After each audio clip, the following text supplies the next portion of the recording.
That's pretty cool, man. Well, that's pretty awesome. I always when I was young, before I found out about like the Doom editors and stuff, I always wanted to design my own Doom levels. And I used to draw pictures of them myself. I actually drew pictures of like the first person perspective. So I would draw like I'd get on paper and I would draw like the gun in the Doom guy's hand, and I would draw some monsters, and then I would draw the maps like on like one of the maps I wanted to make was like a dock, like some kind of like marina where like boats and stuff would sail up to. And Yeah. another map I wanted to make was a map where you fought on top of the rooftops of buildings. Yeah, I bet everybody's wanted to do a Yeah, city sort of thing. yeah. I never Well, I really, got I didn't when know about, level editing until like pretty late into my life. Well, kind of late. I was about 14 when I found out about it for the first time, and I found out about Doom World, and I was like, I was always checking out the new stuff articles, the new stuff my friend chronicles. had Waded. What's that? Waded. Uh, It's a really old DOS editor from in the 90s, like roughly when Doom came out. It was a easy to get sort of shareware one, like you could pay to register for. oh, is that what you use? Yeah, I never heard of that before. Waded. Hmm. It's way pre Doom Builder, and it was quite buggy, that's what we really when we first got Doom, and we didn't really go much beyond removing all of the things from the level and putting in new things, because that way we knew we weren't going to mess the game up too much. I think we was actually editing the iWad on my friend's PC, and that was just like we did that and then went on to other games, and I didn't have a PC myself, so yeah, I'd have some graph paper or math paper, and I'd be drawing out things based on my memory of how WAD looked. But I didn't actually get a PC myself and an editor for quite some time afterwards. So I did somewhere have drawings of levels I wanted to make, and I think I lost them by the time I ever got Doom Builder. Yeah, I'm guessing that. Yeah, I'm guessing how that used to work was like you'd copied an extra version of a Doom, then you just redid it again, so that's completely different. That's how I would use it. I remember all of the things on map 2 of Doom 2 underhalls and into arc vials together in the rooms where that open when you get the red key. Back then, I'd actually made that mistake when I first started mapping too. When I first started mapping, you hear me still? Yeah, I can still hear you. I'm sorry, I didn't mean to cut you off. What I was saying is, when I first got into level design, one of the first things I did was open up my shareware iWad, and I know you're not supposed to do that, but I didn't know at the time, and I just went around and like retextured everything. I put like there's nice shiny Sean 2 textures on everything to make everything like all nice and chrome, and it looked really cool at the time, but it probably looks ridiculous. It looked like the level. Yeah. But we was just messing around. We'd just challenge each other to play. I would go out the room and he would put a lot of monsters.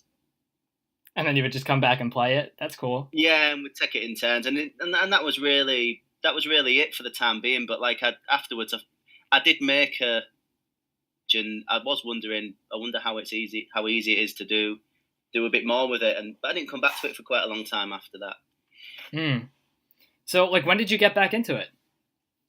Well, PC Doom. It was probably not around the time it came out, so it wasn't really that much longer. A couple of years.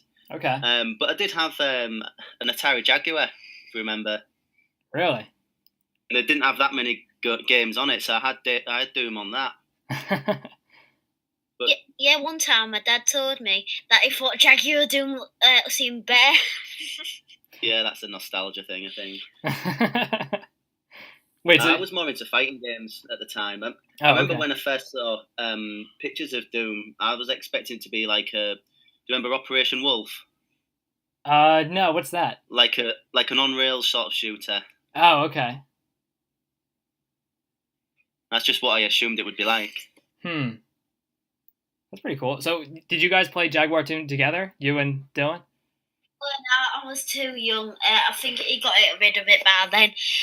Because I've just got into Molly Lambert, which is just like middle school for Americans out there. Oh, okay. Yeah, he wasn't born until 2005, at which point the Jaguar was long gone. Yeah. Oh, okay. Yeah, of course.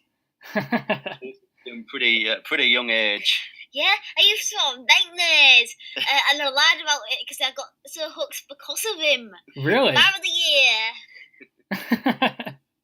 You used to have nightmares? That sounds awful. Oh yeah, it was. But I was so addicted to get rid of it. Yeah. It would have been about 3 or 4. Maybe 2. 2 maximum. Wow. It was just one of those things where he saw me playing and he wanted to join in. That's so cool. That's so cool that you guys play Doom together. Used to use the legacy port because it's got a split screen on it. Yeah, that's right. Do you know if it's properly came out? Because we only have like the alpha, and that's because it really works. So do you know if there's made the full version yet? I don't know. It seems like Legacy hasn't been developed for a long time. Yeah. I do know Edward 850 came out with a split screen version of Eternity, which is another Doom source port. So if you guys want to try that, that might work. I've heard of Eternity. I've not used it before though. Has that got split screen as well now? Eternity itself doesn't have it, but Edward 850 came out with a fork of Eternity, which has split screen in it.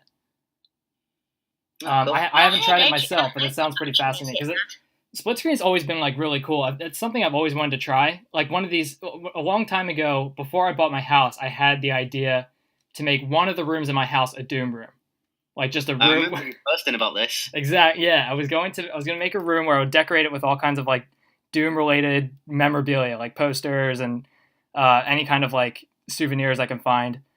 And I thought it'd be funny if I could find a way to like make Startan wallpaper, so I could make it look like a Doom like a map in Doom wallpaper. Yeah, but one of the ideas I wanted to do was I wanted to find a TV that had picture-in-picture settings, and I knew there was at least one TV that I knew could split 2 video modes right down the middles, and then you would have 2 screens on each side. And I was going to connect 2 computers to it, and then we would play a LAN game together. And I couldn't find one that would split it into 4 ways, but that would have been really fun. I got like these controllers and everything for it too. It's gonna be pretty great. Yeah, so you didn't actually do it in the end. Yeah, I bought some equipment for it, and I did get it to work at one point. At least 2-player split screen. I couldn't do 4, but I was able to do that. But the picture was kind of grainy, and it was kind of hard to see. Right. But I did try it with my brother, and he liked it. But he didn't like using the controller. He's a keyboard and mouse type of person. And he didn't like the controller and the controller settings that I gave him. That's how my dad used to play. I used the controls, but I usually asked him if I could have a turn at the keyboard and mouse. Yeah, I use a controller too. I thought because we had more features because of more buttons. Yeah. Yeah, we used to use Oblige, the random level generator. Oh yeah. So you could set how many power-ups there are, how many monsters there are. Yeah. If you ever want to play co-op with a child, because you could just set it so there's like tons of soul spheres everywhere, and there's no risk of him dying. Oh yeah, Oblige is awesome for that. I was just messing around with it the other day because like a few weeks ago, I hadn't played Doom for over a month, and when that happens, my skills get kind of rusty. I'm not as good at playing it. So I tried running Oblige, and because you can set all those settings, you can make as many monsters as you want. You can add extra ammunition and all kinds of stuff like that, and just let it make the kind of map that you want it to make. And it's funny how that works, because if you tell it to use like the hardest monsters, you start fighting a lot of cyber demons and arc vials, but they overcompensate it by giving you tons of ammunition and health. So like you never really have much. It's actually quite cathartic playing on like settings for a child that there's no way of you dying, and there's 2 of you shooting demons down with chain guns and stuff. It was quite fun. The problem was there's a lot of in Oblige. There's a lot of what? I'm sorry. Inescapable pits. Oh yeah, that does happen sometimes. It's a strange feature to have in, but so dying. It would always go crazy when he died. Yeah, well that happens. Or I collected a soul sphere instead of him, or he got lost. Yeah, because the maps it does make are kind of like they are kind of complicated sometimes, huh? Yeah, I think you can choose how long they are, so that does help. I think you can, if you make short levels, it's not too bad. Yeah, but yeah, a 2 or 3 year old kid basically wanted to make it so he couldn't die, basically, and just a bit of fun, really. Why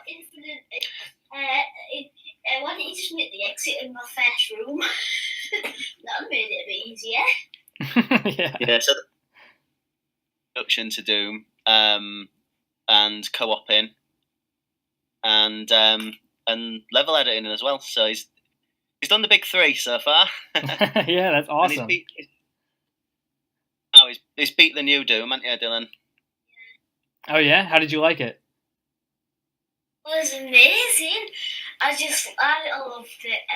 I don't know if I love it more than the old Doom. However, I'm intrigued for VR. I think now that I'm actually VR, I think I'd probably scream my head off if I ever saw VR. What have you played the new Doom? Yes, I have. Yeah, I played through it. Yeah, I did play it. Any good? Yeah, I liked it a lot. It's pretty fascinating how it works because it's not quite exactly what you would expect out of a Doom game in some ways because Doom has a lot of I was talking with Dario about this the other day, and the new Doom game doesn't really pit you against hundreds and hundreds of monsters like you would in the normal old Doom game. Instead, you deal with a few monsters at a time, but they're very difficult. They're very fast, and they throw fireballs at you, and they can jump and climb on stuff. And it's that kind of reminds me of Doom 64. I think that's more like what I was going for, more than it was a bit more of a direction towards Doom 64 than classic actual Doom. Yeah, I think you're right because Doom 64 is a bit more brutal than regular Doom is. Yeah. We're not just counting brutal Doom 64. Yeah. Bad at puns. Yeah, the new Doom game is pretty cool though. It's good in its own ways. I enjoyed it a lot, but like Dylan said, I don't think it's better than the original Doom games. I don't think anything can really replace them. Yeah. Yeah, there's something on their own. They're just classic, aren't they? Yeah. You can never get anything better than them. Yeah, I've been out of the loop a bit with Doom and with Doom World for a few months, but it's something that's happened before, and I know that at some point I'll be back again and making levels and playing new stuff. Yeah, there's no shortage of new stuff, man. There's new maps coming out like almost every day. That makes it even more difficult. Yeah. Well, yeah, that's the same thing that happens to me is because I don't get as much time to play Doom as much anymore. I might play it like maybe 2-3 times a week, whereas before, like maybe 5 or 6 years ago, I was playing like almost every day. And what happens is if I don't play as often, I kind of lose my skill, and then it seems like the skill ceiling for Doom players has gotten a lot higher. So there's a lot more hard maps coming out, and not as many maps that are just kind of maps that are just kind of fun to look at. It's been the trend though. Yeah. Generally, stuff always gets harder. Yeah. Or else then, then if you start doing it a bit same level of difficulty, eventually just get the same levels, and then you have to just progress it either harder or easier. And actually, I think they should have went easier. That's only because the current trend, because there's so many new games out. Like Fire Pro is getting mad at into that. You're changing the subject now, Dill. Yeah. I'm just saying that. I'm just saying that they should probably go easier for the current landscape. Well, you still get people making all different sorts of stuff, so there's still easier stuff, and there's the difficulty levels, obviously. Yes. But I've never been that great at the game. even when I was playing it regularly, I never got that good. I'd lower difficulty level or play the easier stuff. And I don't know. I like the idea of playing I like shorter levels as well. So Yes, me too. yeah. So yeah, it's a bit intimidating if you look into WADs and mods now on Doom World, and I'm sure there's some great authors that I'm not even aware of now because things move on so quickly. New people get a lot better, a lot faster. Yeah. And because the tools and the community are supportive, so guys who might not have been great before getting better, and then new people come along all the time. So yeah, I feel my finger's completely off the pulse, but it'll be fun when I get back into it to sort of pick up. And there's always the classics. Yeah, I always replay classics and stuff too. Yeah, I mean, I don't feel as though I've been through enough WADs from years back. Really, I've dabbled here and there, but because I'm not that great, I don't usually get all the way through. Yeah, but that's okay. Through the megawad. So yeah, I thought the do you ever follow along with the Megawad Club? I do sometimes. I did maybe like last year. I haven't really been participating as much anymore, but it is fun. It is fun to get involved in. I thought that was one of the the best forum ideas we'd had for a long time. Yeah. If you don't have a great deal of time, it's quite stressful to keep up. Yeah. And I'd find myself about a dozen levels behind sometimes, or I'd have a day where I knew I had a few hours on my hands, and I think, well, I want to blast through a dozen levels, and not just one level. But then I'd have to make notes, and then that felt a bit like homework. Yeah, and we don't want them to be like homework. Unless if you're like alcoholic, then make it homework-ish. So sometimes I have played along without actually contributing to the thread, which, it's just good to read people's opinions on the levels as you're going along, or if you get stuck. Yeah. And I think it's just a nice thing to read about on all the levels. Yeah, it's especially awesome when people play a project that you were involved in. Like when people play like community projects and you have a couple maps in there and you're waiting for people to get to your map so you can read their reviews. Because they talk about it in such detail. It's amazing. Yeah. Mutiny was the last one. Yeah, that was awesome. I think that might even be the last level that I've finished. Being Travers. Yeah, that was a cool project. That was fun to work on. Yeah, it was. Yeah, it was real fun. I found it a little unusual sharing a level with another person. Yeah, mapping is kind of like a solitary activity, huh? Sorry? Mapping is kind of like level design is kind of like a solitary activity, isn't it? I think so. Yeah. It's sometimes what you're going with doesn't. Well, if it's not finished yet, and you'll pass it to somebody else, and they'll have take things in a different direction. And I mean, I thought that Travis was really good to collaborate with, and our system worked well for me. But even within that, I found it some parts of it quite challenging. Yeah. And I think some of the ideas might have got lost, but yeah, I mean, I think the end result is better than at least what I would have done on my own. So I was really pleased with the process. But then, so the design, that maybe wasn't the way that I was going to take it, and I'm sure the same. Travis would say the same. Yeah, that was something I ran into with a couple other level designers that were part of that project too. Is they felt like their map was like being tampered with or something, or it wasn't how they envisioned it at the end. And yeah, I think. When it comes to level design, I guess people are used to making maps on their own and realizing their own vision. So when people kind of come in and add their own vision to it, it kind of compromises their original vision, and then it's people aren't really sure whether they like it or not. But that can happen in community projects in general as well, not just. Yeah. Because you'll maybe have somebody on the team who's polishing or bug fixing. So, but with the collaboration, I think the best way of looking at it is that from a different perspective as to if you're mapping by yourself, and just make it's a more organic, just goes where it is, and try not to have too strong a concept in mind for it, unless you've both got the same concept in mind. I think for that, mapping that way as a collaboration, you just kind of have to go with it a little bit more than you would do normally. Yeah, I actually thought a little bit about making a Doom World thread about how to collaborate with other people. I don't really. I've got an idea how to collaborate with other people, actually. Okay.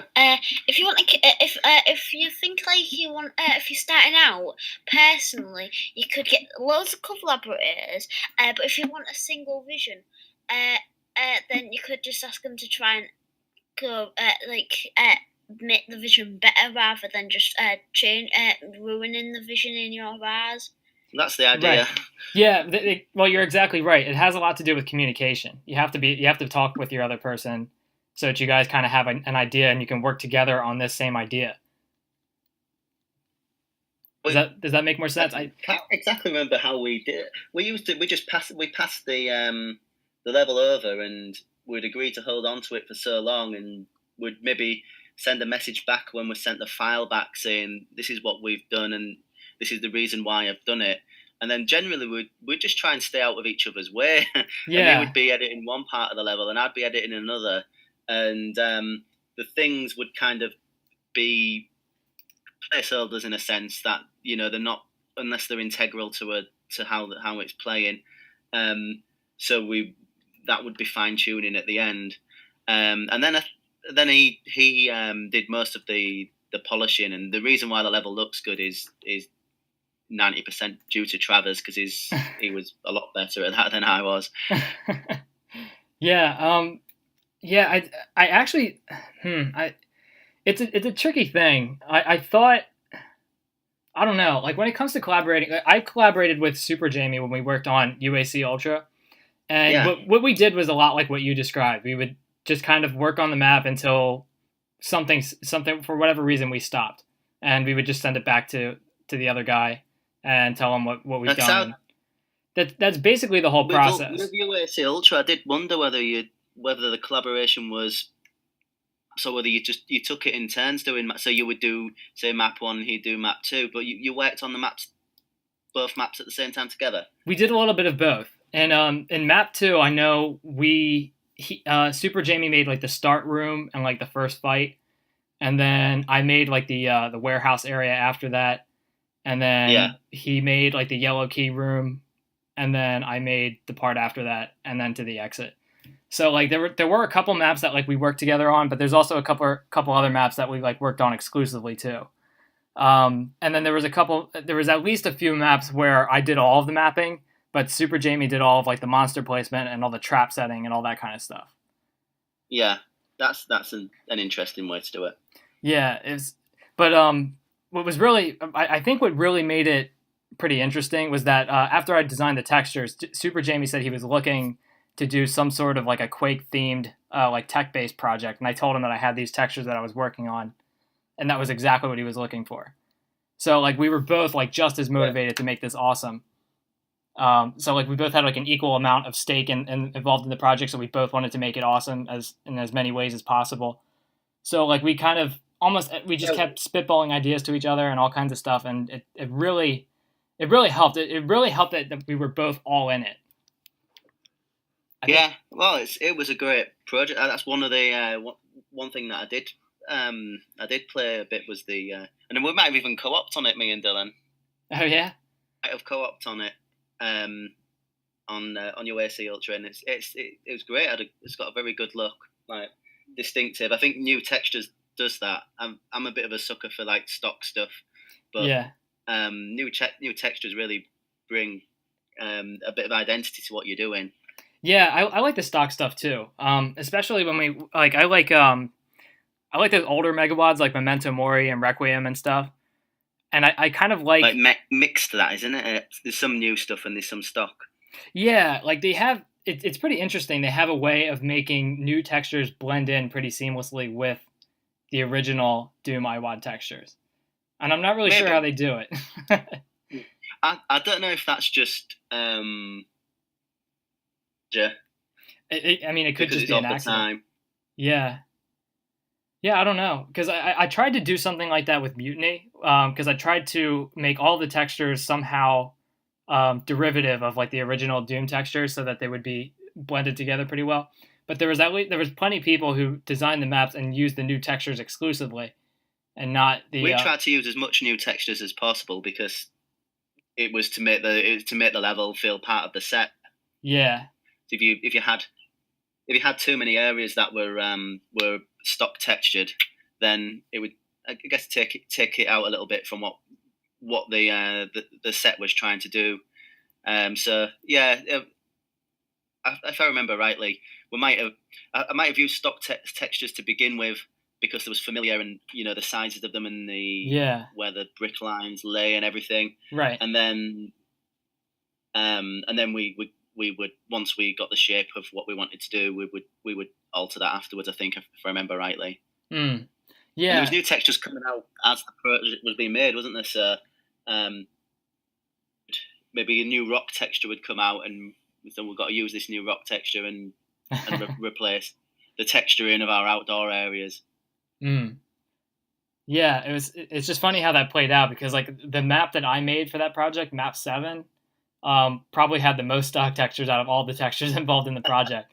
And it's funny because that was my map, and I don't know. You must have been sick of seeing them by the time they got around to making the level. Yeah, almost. It's not that I didn't like them, though. They were all very good, and I liked how people used them too. There was a lot of really interesting maps that came out of that project. I'm actually really pleased with how that project came out. It was different than what I expected, but it was very good.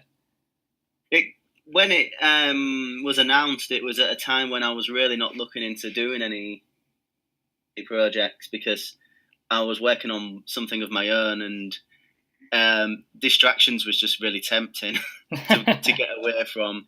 If you're working on a long project of your own, that's nobody knows anything about really, and any distraction to do something else is tempting, and trying to stay away from community projects at the time, but I couldn't help it with Mutiny.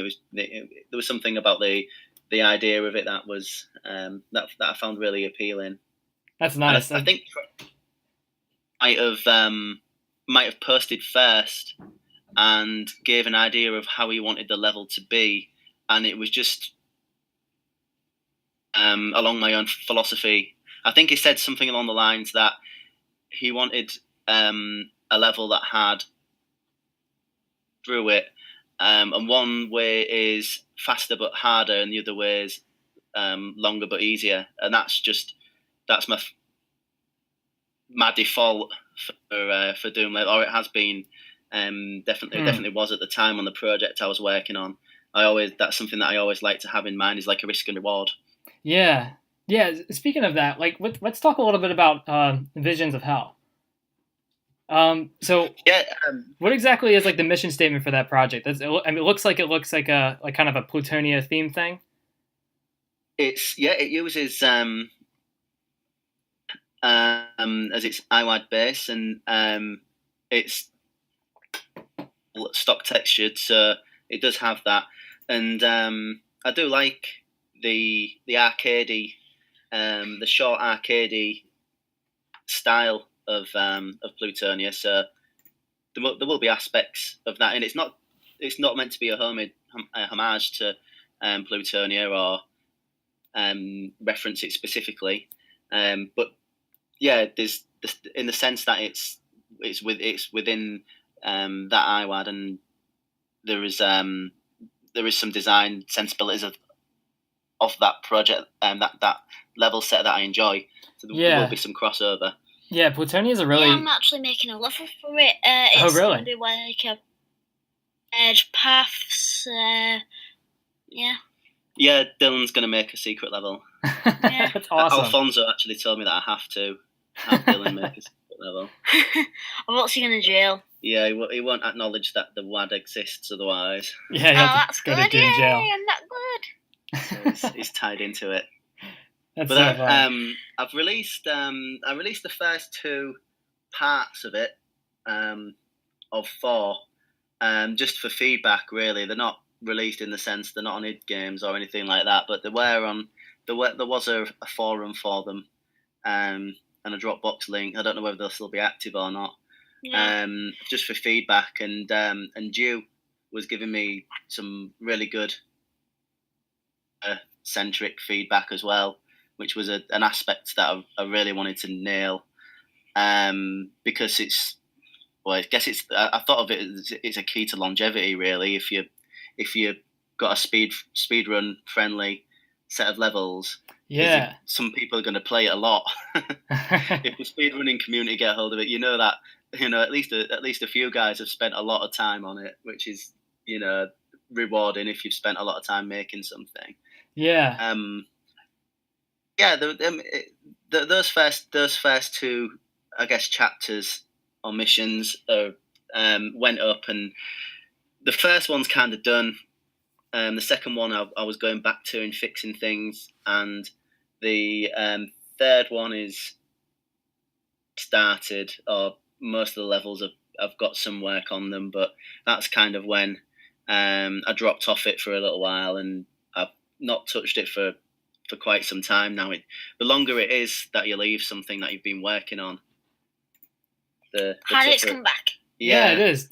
That's very true. That's something that I run into a lot, and I think one of the reasons that I've released so many maps is because the maps that I've worked on, I got most of them done in one sitting.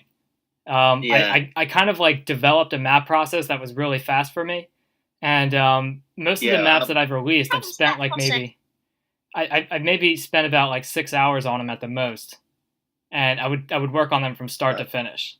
And like Perfect Hatred. Yeah. Yeah, exactly. Like I did do probably it was only a small deal. I did a little community challenge thing, which was I think I called it grind mapping in the end, where it's a bit like speed mapping, except you can spend as long as you like on it, as long as you do it all in one sitting. That's a good idea. Yeah, there was a few. Yeah, I think that might be on id Games. I can't remember whether we released it or not. There's a few guys made some levels for that. It was quite fun to do. Problem is, once you finish, you then notice all of the bugs, Yeah. and you can't really. I had to have a bit of an amnesty to sort of go. You can go back and fix the criticals. Yeah. Why don't you just check do an extensive bug check? Well, yeah, but if you've been working on a level for 6 hours, you just stop seeing things anymore. Yeah. Especially if it's sort of 1 o'clock in the morning or something. Then get up the next morning and do it. Yeah, but that's against I think that's against the idea of the concept, because the idea is to work on it in a straight sitting without taking any breaks. Sleep would count as taking a break. Yeah. So, but yeah, I'm with you in general. I like to work on something in short bursts, and of the levels that I've made myself, I remember more fondly the ones that were easier to make. Yeah, me too. Regardless of whether they're actually technically better or play better than the ones that I really slaved over. But I've got this strange sort of selective rationale that a level that took me a long time or had multiple revisions, right, I'm never really going to love it as much as a level that I just like that came together in one, even if it's relatively simple and straightforward. Yeah, that's a weird phenomenon that I experience when I'm mapping, is that the maps that I've made that I enjoy the most, that I'm most happy with, are the ones I spent the least amount of time on. It's like a weird phenomenon. Thing, yeah. Like I think it's just you remember the stress of making it while you're playing through. Yeah. That's all I can imagine it is. Yeah, it's. Or sometimes if I have to start from scratch on a level again, loses something for me that it wasn't my first attempt. I don't know why. It shouldn't really matter, because the finished article's the finished article. But if I've had to scrap a large section of a level or start again from scratch, it doesn't really have the same feeling to me as one that I just sort of worked at. I think it's almost like having being detached from the levels, you know, and it's like it's almost as if somebody else has made them. Yeah. If they all just work out. Yeah, it is a weird thing. But yeah, you don't. I would like to work on something. This is something that's like kind of been on my head lately. Is that I don't get as much time to make levels anymore. Like I might get like maybe an hour or two at a time, and I need more hours to make a map. It takes me about 4 to 6 hours to make a map unless I have like a really clear idea in my head and I just get it done. But in most cases, if I want to make a really good map, it's going to take me about 6 hours. And I don't really have that much time in a day anymore. So I would like to, at some point, kind of like really work out a way to make a map, just kind of like to break up a mapping process into a bunch of separate parts that I can work on one at a time. I don't know. If you could start with a layout and not worry about texturing or things or tags or anything like that. Right. You could spend maybe an hour doing that and then be satisfied with what you've done. Yeah, and then come back to it another day and then work on the texturing, and then come back to it another day and then work on the thing placement, things like that. Break up a map process into separate categories that only take maybe an hour at a time, and then get a map done that way. I think it's the tags and the that really put me off going back to an old level that's partway finished. You kind of have to, once you've forgotten how everything works in the level, especially if you've got tricks in it, and you kind of have to remember how it all works, so that if you change something, you're not gonna ruin the rest of the level. Like these monsters aren't going to teleport anymore because you've just merged a sector that was so that they could hit the sound trick. So that's something that puts me off a little bit that's why I find it a struggle to go back to levels that I've kind of finished with. Exactly. Because you spend like a lot of time just figuring out where you left off, and like, because I have a tendency to get obsessed with things when I start working on them. So like if I'm working on a project that I'm really enthusiastic about, I'll stay up all night working on it. But I physically shouldn't be I shouldn't be doing that because I have a job and I have a wife and a career and responsibilities and all those kinds of things. And I shouldn't really be spending that much time working on my projects, but I could if I wanted to. And that's part of what makes like my maps that only take a few hours. That's part of what makes it so great, is because I haven't lost track of what I was doing the entire time. And I think what we need to do, 40, is we need a Doom World lottery syndicate. Yeah. So we can all just win the lottery and have as much spare time on our hands as we need. Yeah, I think so too. Make levels. Yeah, I think about that all the time. I'm just like, I would be making so much more maps if I was just retired. Yeah.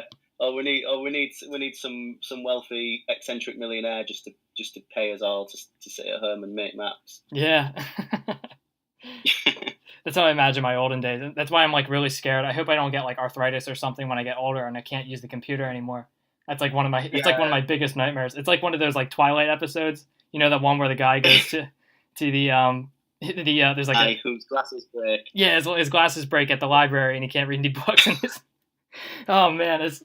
Or you get cataracts or something, and everyone's like, "What's going on with 40 ounces texturing?" Yeah, right.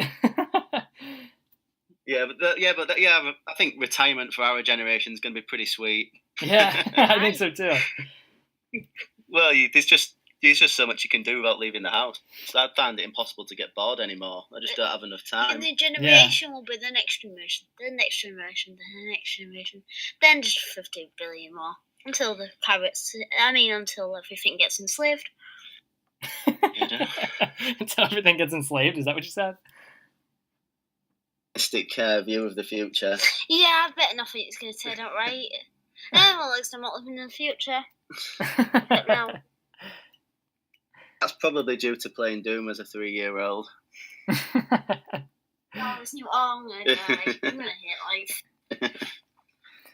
Well, maybe that's true, because I named the show World Extermination Radio and I started playing Doom when I was 3, so maybe that does have something to do with it. Maybe there's something in that theory. Yeah, well, even though I am kind of like cynical about some things in the world, I am very positive when it comes to Doom. I love the Doom community and how things have developed over time, and yeah, it's a great community.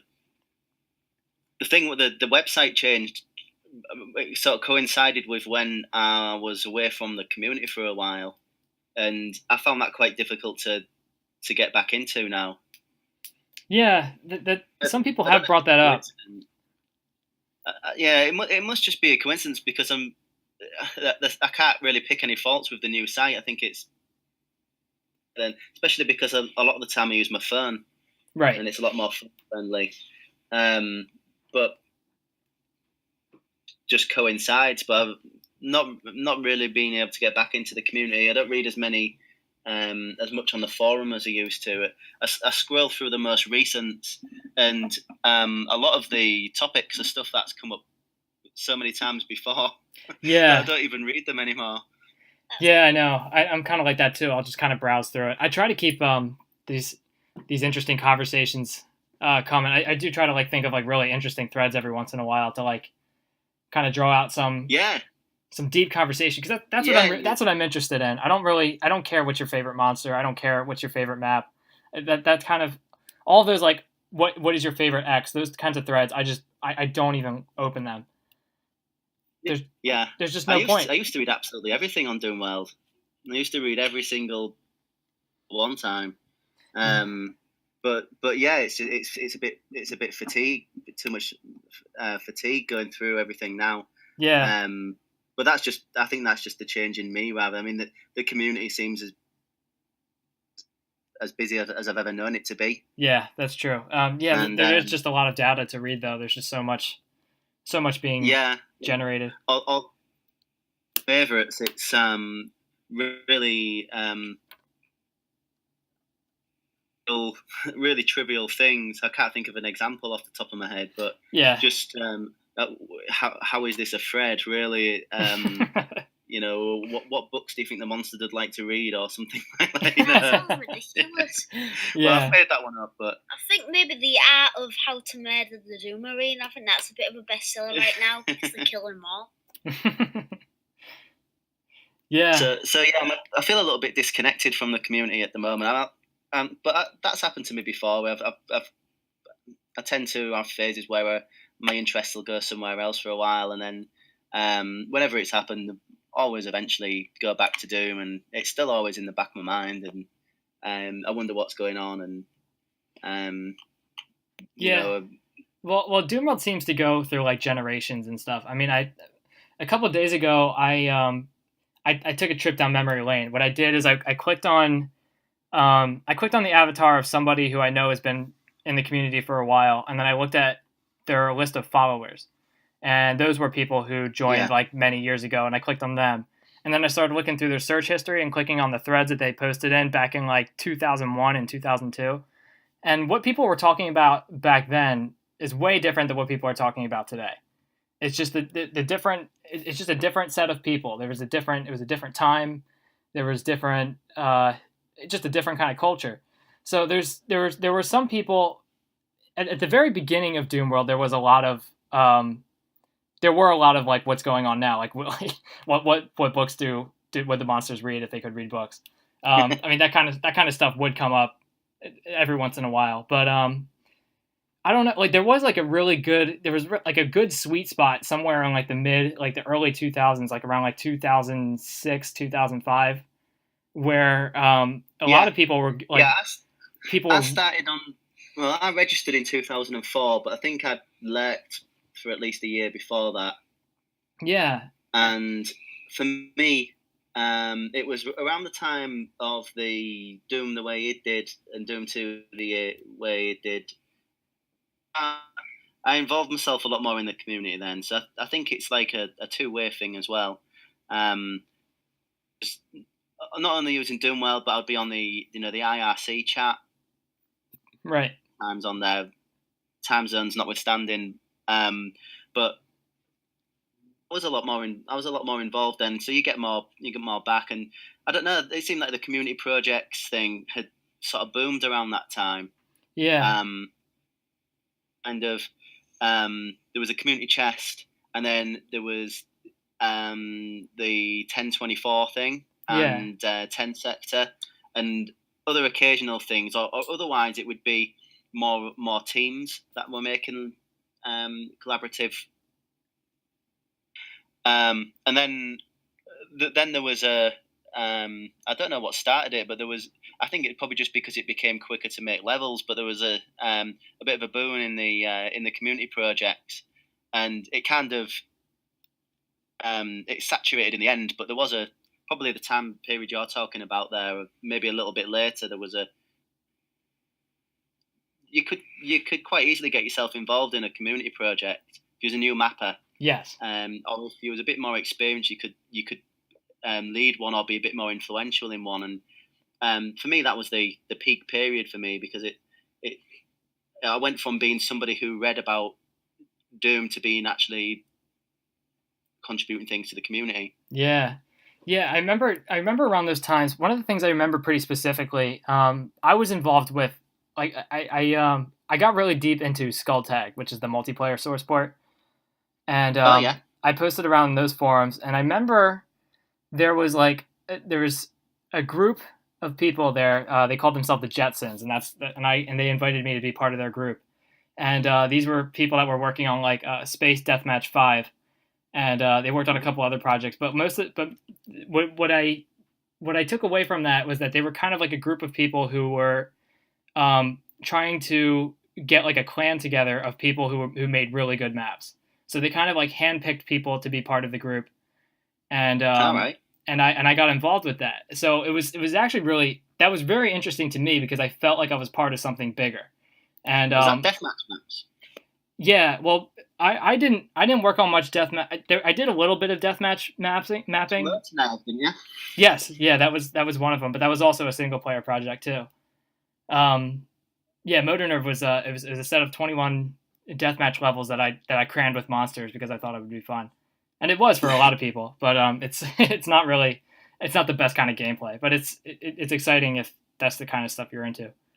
I remember thinking it was a neat concept. I never actually tried it out, but I didn't realize there was as many as 21 levels. Yeah, it was 21 levels. Some of them are better than others, but I need 21 levels for Visions of Hell. That's good, man. Yeah, just from my own experience, that's the point where the set starts to feel a bit. If you're playing a megawad, it sometimes feels like you're ready for it to be done. yeah, like so megawad fatigue. I'll just cut it off at that point. And there's the intermission at the end of 20, isn't there, as well? So it's a convenient. Yeah, but what I was saying about the Jetsons is that I was part of this group, and we talked a lot about level design and like making good maps and stuff, and people would post screenshots and stuff that they were they were of maps that they were working on, and then people would give them feedback on how to make the maps look better and things like that. And that's when it got me like really thinking pretty deeply about like how do you make the best kind of level. And those are the kind of conversations I like to have, and I don't really see as much of that going on in Doom World anymore. But it seems that like was another thing about Doom the way it did, is that design in a new way, because they was trying to emulate the original id levels. Yeah. So some of it was doing things in a way that's not necessarily the best way; it's the more authentic way. Right. But just hearing about different philosophies of they did it this way for this reason, I found that to be a really interesting time, and it's just good hearing people talk about not just these are the things I dislike about maps and these are the things that I like about maps, but their own philosophies behind things. Yeah. Not necessarily being or a wrong thing, and yeah. So around that time, as well as it being a bit more inclusive, with all of the community projects that were going on around the time, there was also a lot of interesting discussions about philosophies for level design, because people had even when you're talking about emulating the same sort of levels, it was surprising how many different opinions you could have on the same thread. Right. Yeah. Level that were all designed by 3 people. So. Yeah, it's weird to me because it doesn't seem like all the people that were involved with Doom 5-10 years ago, it doesn't seem like many of them have left. They're just participating less in the community. And these are like these really deep conversations talking about like very specific details about certain levels and like what makes them, or like, yeah, like you said, like the philosophy and stuff behind it. That's really fascinating. That's fun for me to talk about. And Yeah. and I can tell that you're the type of person that's into that kind of stuff. Yeah, I think Skillsaw, before I dipped out of the community, he would talk a little bit about his philosophies, and I always like to hear what Memphis has to say about level design, because he's got a very He has a very a different viewpoint to most other people. It's a very altered perspective. Yeah. Yeah, and he's a very likes what he likes kind of guy, and he plays enough that you trust his opinion, but at the same time, he likes things like he likes old shovelware levels, doesn't he? Where things are really set up in a conventional way. Yeah, Memphis sees like an extra. He sees like an extra layer of magic that goes behind these older levels. That there's some kind of like hidden storyline or something, and it's very immersive for him. And I see it. I understand it too. He's kind of. I mean, I like both authors, but he's kind of like the anti-Skillsaw, really, isn't he? Where a very specific level design theory that he generally sticks to, and although his levels are varied, there's certain aspects of his design that is very noticeable. You can spot a Skillsaw map. Yeah.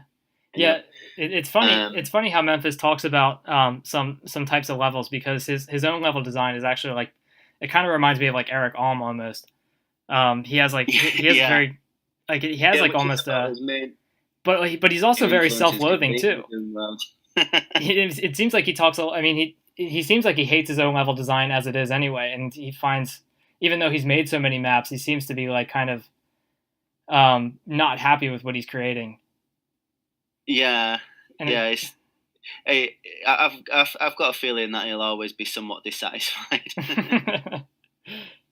I think he sometimes looks to sort of maybe sabotage his own work a little bit in terms of what I've done here. Everybody seems to like it, which means it's too conventionally good. He doesn't like to follow a formula or the same direction, that because the levels of certain, I think, have definitely gone.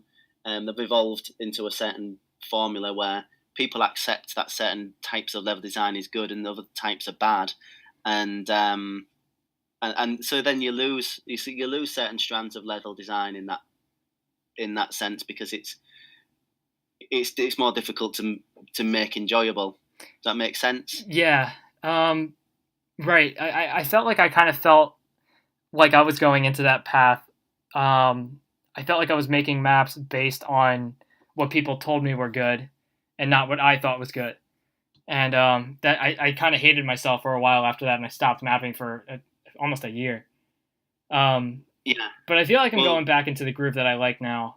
I haven't done much. I haven't released anything much lately, but I do have some ideas for maps that I'm working on that I'm really pleased with. When you came back with UAC Ultra 2, that was within your own work, where I felt like you was working to your own philosophy a lot more, and it might have been just because at that time you was posting in the thread a lot about the reasons why you'd done things certain ways, and the way you look at nightmare as a difficulty, and actually try and incorporate that in your levels, and things like secrets and multiple ways through the level. So I don't know if that was a point for you, but it seemed that you were wearing your influence. Well, yeah, you're right. Those were a lot of things that I kept into consideration when I was working on it. But I kind of see where it kind of falls apart. A lot of that stuff doesn't really hold together in one map set. I do still think it's possible, but like to incorporate all those things, for people who don't know, the UAC Ultra 2, one of the concepts that I had was that I wanted to incorporate all skill levels and all settings in all of the maps. So I wanted them to be playable on single player, on co-op, and deathmatch, and I wanted to like peacefully support nightmare mode in a way that was actually fun and not just like a crazy, ridiculous, because people design maps for ultraviolence only, and I think nightmare is kind of like a lost concept because I actually really enjoy it on some maps. There's some maps that play really well on nightmare, and I'm surprised you've never made a nightmare specific project before. I'm surprised too because I've talked about it before and I never really got into it. That was something that if I was going to community project, that would be one of the things I would be interested in doing. Yeah. I've just got to say that I've noticed something about Doom a bit lately. That there's not many WODs that actually there's like you said, there's some that focus on a specific one, but I don't think there's enough that just lets you do on any difficulty. Like they changed the monsters, it just goes lower, and that's what I like about Plutonia, that they actually change the monsters and just make it actually easy instead of just health easier. That's a good point. Yeah, it's when it comes to like difficulty and settings, there's a whole lot of innovation and stuff involved with it, and I think that was something that I actually worked on with Mutiny. Is when there were some levels that were submitted that didn't have any difficulty settings implemented into them, and one of the quickest things to do is to just take all of the hard monsters like chain gunners and just change them to shotgun guys or zombie men or imps. Yeah.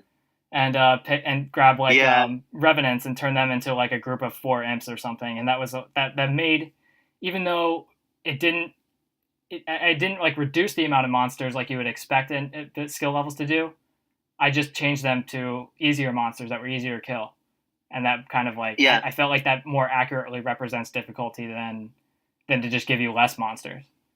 Difficulty settings are quite dull as an author to implement, aren't they? You've already made the level, yeah, and then you've got to make it again with different monsters in. And by the time I've got to I would tend to usually do them last.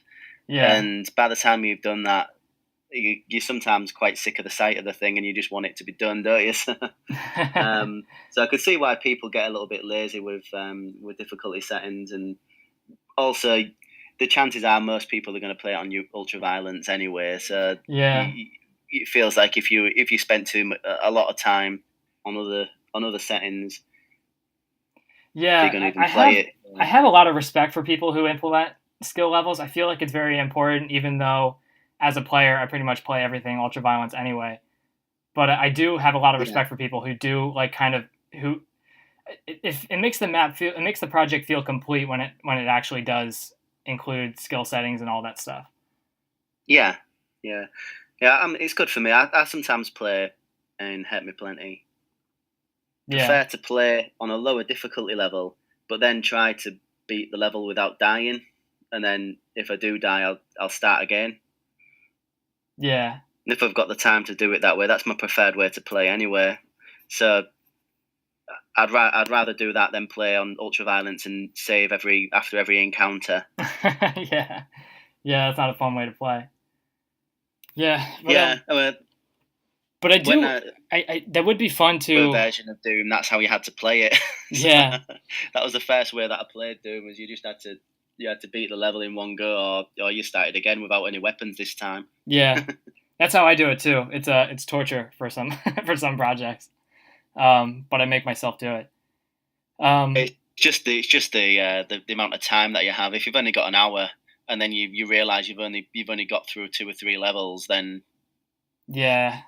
it's really it's really discouraging when you spent like 2-3 hours on a project and you've only got like 2 levels into it because you keep dying all the time. Yeah, you really have to trust the author as well, because otherwise you could be 20 minutes away through a level that you've been really careful about, and trap in there that kills you instantly, and it's like, back to the beginning then. Yeah. But I would like to work on a project that is very nightmare friendly. Um, and there's a lot of it's very tricky because you're dealing with monsters that respawn, and when it comes to monsters that respawn, you're kind of limited in the kind of monsters you can use because there's a lot of monsters that will take longer to kill than they do to respawn, like Hell Knights and Revenants and Mancubi and Hell Barons and stuff like that. They just consume all of your ammunition and then they come back to life later. So there's really no point in killing them, and that kind of Yeah, I think it would probably suit Doom 1. yeah, it is better for Doom 1 because if you play the first episode of Doom 1 on Nightmare, it's actually pretty fun, and it's extremely fun when you play it on co-op. Yeah. And it's but it's mostly lower tier monsters, isn't it? So you can take them out and it will give you a respite. yeah. So right, so I have thought about it some more. The way I did it in UAC Ultra 2 is probably not the best way, and I found out like a different strategy that I found was more exciting. And in UAC Ultra 2, I laid the monsters out just like they are in Knee Deep in the Dead. And that's where I just kind of scattered monsters everywhere, and I used pretty lightweight monsters so that they would go down quickly. But what I found it actually works better is that if I can use pretty big hordes of monsters as long as I have these spaces in between where you have like a quiet zone that you can hide in. Because the issue is that the monsters respawn where they were placed on the map. So what I found that I could do is I can put a bunch of monsters, kind of cluster them all together on the map in one spot, and that way when monsters respawn, you can pretty much see them all coming from the same location, because that's where they all started. And in between that, I would have like rooms and stuff where you can recuperate. You can grab some health items, some ammo, and stuff like that, and then deal with another horde after that. And that kind of makes Nightmare like an actual fun gameplay concept where you can actually use respawning monsters in such a way where it's not boring. Yeah, because I think I remember you saying on the forum about using teleporting monsters in Nightmare with like once only teleport lines. Yeah. Yeah, you kill them once and you're not going to have to bother, kill them again. Yeah, that is one thing I was thinking about too. But I think that might be. I'm probably not going to do that very often, only because it's just so difficult. It's so complicated to do. The amount of engineering that goes into making like a shitty gameplay concept come to life. Yeah, it's just a lot of work. But I do. Yeah, it just seems like an obvious gimmick of a community project that's not been explored yet, and everything else seems to have been done. Yeah. I've had 2 sectors and 100 lines and else really, and actually using one of the built-in difficulty levels to make a project hasn't been done yet. It just seems a bit strange that's of all of the gimmick community projects there's been that never got around to doing that. And that seems a bit strange to me. Yeah, it's just hard to do, but I think it's possible. It just takes a lot of work. I think you would get some cool ideas. Yeah, but what I really do like a lot about Nightmare is how fun it is to play, not just on co-op, but like the actual vanilla co-op that came with the game. Because I know some people complain about, like, everybody's playing survival co-op these days because you only get that one life, and if you can respawn all the time, it makes the game really easy. But I think it's a very interesting concept to play co-op on Nightmare settings, because if you can respawn, the monsters should be able to respawn too, and then that would make like a really hectic kind of environment. You're not swarming that start area. Yeah. That's cool. Yeah, it's a lot of things to consider though. Yeah, the thought of starting another community project, the line for me. Yeah. I went through. I used to get involved with community projects on a semi-regular basis, and I always wanted to. So, do you remember Hadophobia? Yes, I do. Started off as progressive fiction. Yeah. So there was a few ideas that came together on a forum that became that. One of those things where nobody really did the project. They just had some ideas of how it should work. So I thought, well, I wanted to do one, so this is as good as any. And it's so time consuming in the end. It's unbelievable how time it ends up taking up. Even if people are being cooperative and doing their bit, it's still, especially when you're getting towards the end and you're going through all of the levels for the 1,000th time, making sure everything works, and then it'll get stress tested by in co-op or something, and a host of new problems will appear. So it's not something.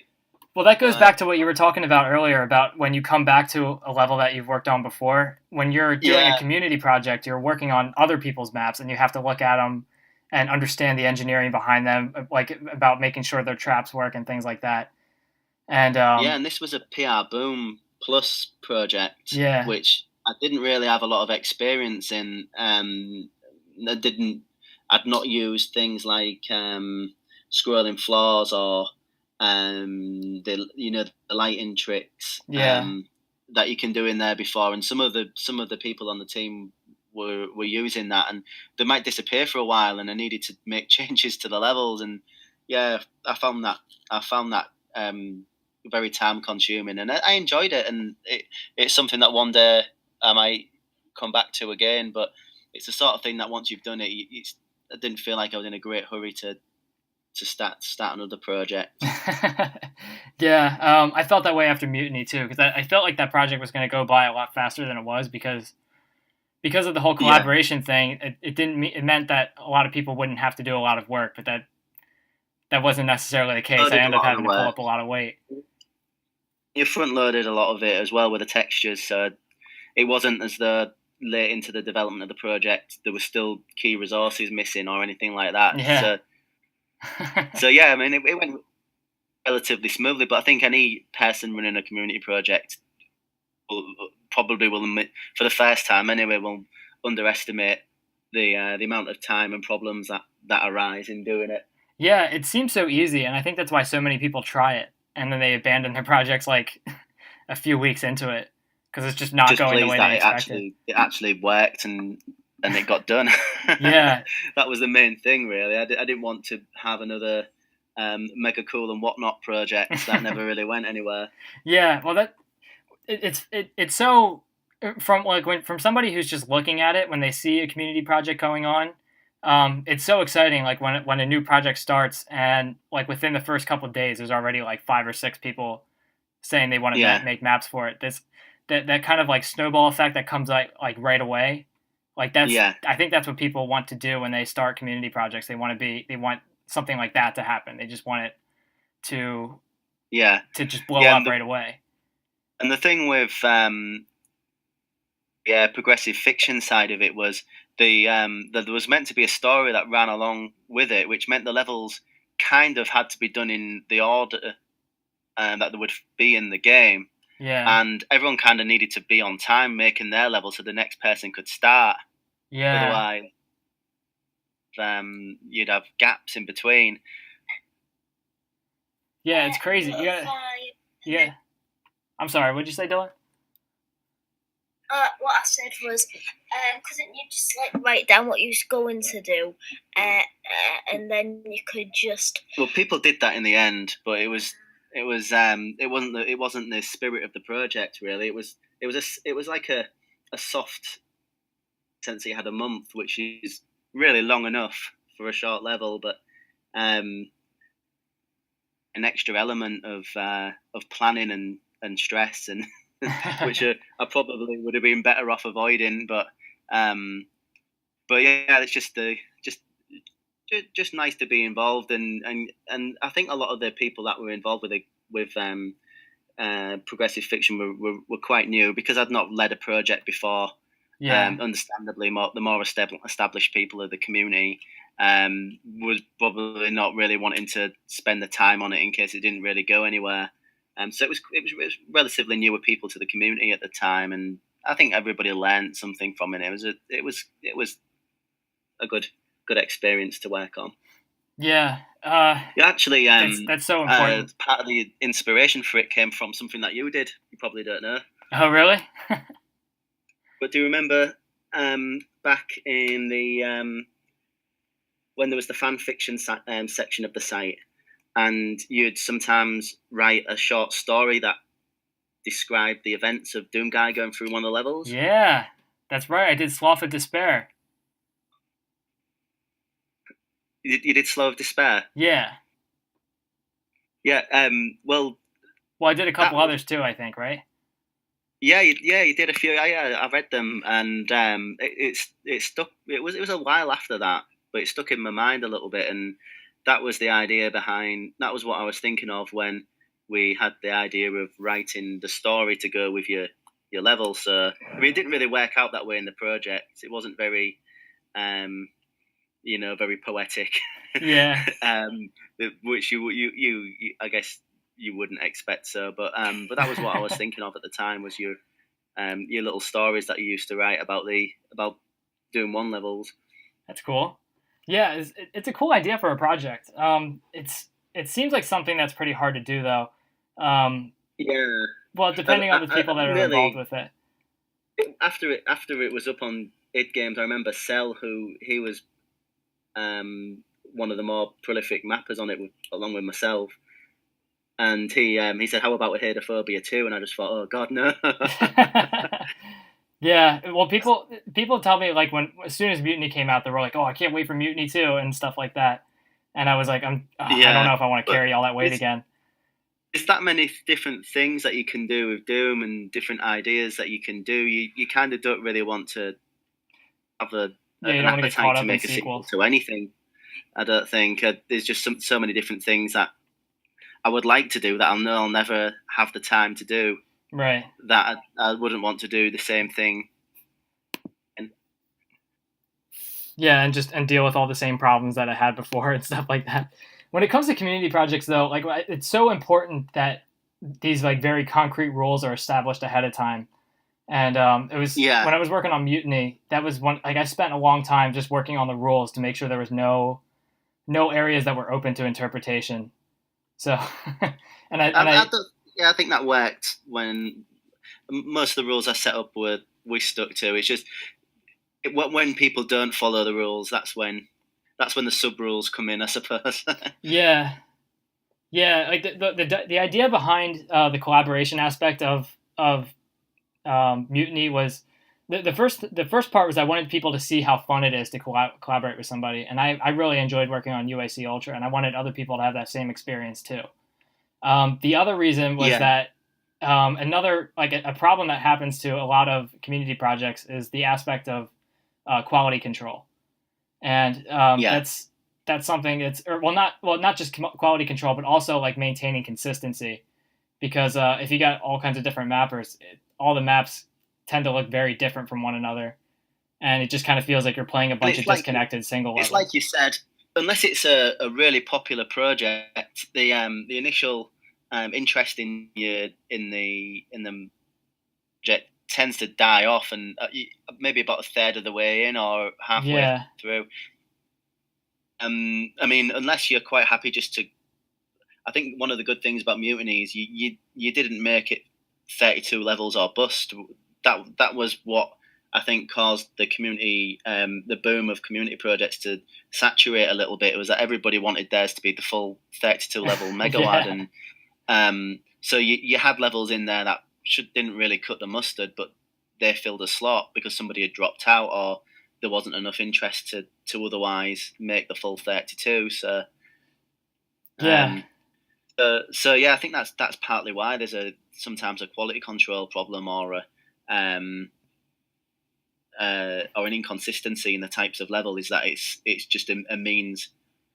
Also, you get the proverbial mixed bag. That's almost every community project that's a full 32 levels gets described as a mixed bag.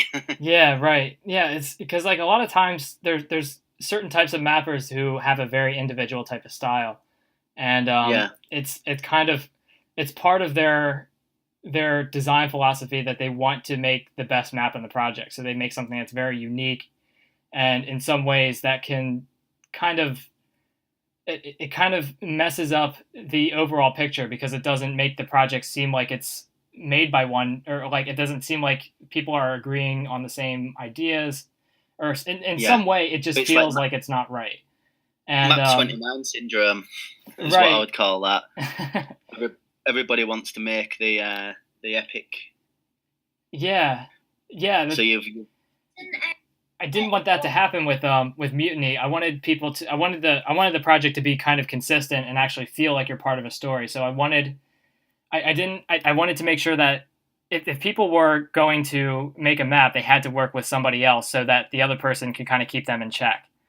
So that they wouldn't, if they made something super crazy or something that was bad, the other mapper wouldn't want their name attached to it. So they would do something to it to like kind of make it their own too. And that kind of like blends the maps together a little better. Yeah. I think Mutiny was an example. I think the new textures helped as well, but I think that's an example of a very, very consistent looking community project. I appreciate you. I appreciate that. I really did work hard towards that. It's. But I feel like I'm talking down on community projects when I think that they're so important. Because when I first started in Doomworld, as I say, there weren't 10 a penny. There weren't that many of them. But the first one that I got involved in was Peacoff's. What was it called? I think it was called Evil Unleashed or something. Or no, not Evil Unleashed. Or it was like Doom 2 Unleashed or something, right? Yeah. It had one of those. It's quite a generic name. Yeah. But I remember it as Peacoff's Fun and Easygoing Project because that's what his thread title was. He did do a sequel to it as well more recently, Is but it Doom 3? No, that's something else. Though. Doom 2 Unleashed 2. I think it just stuck with Peacoff's Fun and Easygoing Project 2 or Peacoff 2 or something. But yeah, I mapped for that. I ended up on the second. He had like a leftovers episode. Yeah. I ended up on that because it was one of my first few maps. But it was just really, really cool to think. Otherwise, you're just making a single level or a small set of levels, and if you're not known by the community, there's not much of a chance that a lot of people are going to look at it and feed back to you. Whereas if you're involved in a community project, you look forward to the new stuff review. Yes. You look forward to all of the games reviews. Now there's things like you get streamed on Twitch and there'll be YouTube videos. It's so it's so important. If you just got some new if Dylan was to start making Doom levels and he just put a single level on there, then people might think, I don't know who this is. There's so much to download. I'll download something else that's better known.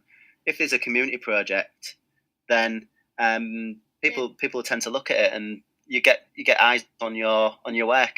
Yeah, that's a very good way of looking at it. Yeah, it's very helpful for the community in that way because people like to download megawads. That's what people like. And if you're right, if you're a new mapper, you can participate in a community project, and that way people can see what you do. Even within the process of making your level, you're getting feedback from the playtesters and other mappers who are involved in the project. So it's a way to be included in the community. Yeah, it's a good like mapping workshop type of. Yeah, I mean, I don't think there's anything wrong with. Do you remember Interception? Yes, I do. You remember that? It was a vanilla community project. Yes, but it didn't have any. It had a theme, but it didn't really have any gimmick to it. It was just make a vanilla level. With one of these three themes, depending on the episode you're mapping for, and that was it really. And with those, other than they sometimes struggle to get off the ground if it's started by somebody who's not very well known. Yeah, because there's not really a hook. But I think it's that those kind of things are just helpful for new mappers or even mappers who Yeah. I could probably do with a project like that to get back into mapping. I've got a question though. How did they like the first few ones get around? Because the internet wasn't as big as back then. So like, how did they get around like they like put them on floppy disks, or how did that work back then? Like, the first few WADs. That's a good question. I wasn't involved with Doom World back then, but I have talked to some people on this show, and there's a lot of people who I know who I've talked to that were involved with the community very early on, and one of their first experiences with Doom was they downloaded these shovelware CDs. So these CDs, there was people. The internet did exist at the time that Doom came out, but not many people had it. It's not as mainstream as people would think of it today. So that's what I meant. I meant just like because it wasn't like can't really download them as fast. So yeah, right. A lot of people didn't have access to new WADs right away. So what happened is that there was these companies that would who did have internet, and they would make these CDs, and they would download all the WADs that they could find and put them on the CDs and then sell them in stores. So a lot of people who got to play Doom, like new Doom levels for the first time, the only way they could do it were buying these new CDs that came out, which had a compilation of all these levels that they downloaded from the internet. And that way they could play new Doom 1,000 levels. Yeah. And when Doom was new, of course, everybody's first level was on there, so you got a lot of pretty bad levels. But a lot of my houses. Yeah, exactly. I actually bought one of those. Yeah. Season. I have a couple of them myself, actually. I thought it was like some. I wonder why people did like houses. That's just a good way to get house. Not really. They don't write their address on it. No, I used to pick through all of the levels that sounded like there was a real place, like Alcatraz or Area 51, and it would just be so disappointing. It would just be a Sean textured. Yeah. I remember that happening to me too. Just silver texture. Do you know the silver texture? Yeah. Yeah, just big rooms with you think, well, I'm not really getting an Alcatraz vibe from this.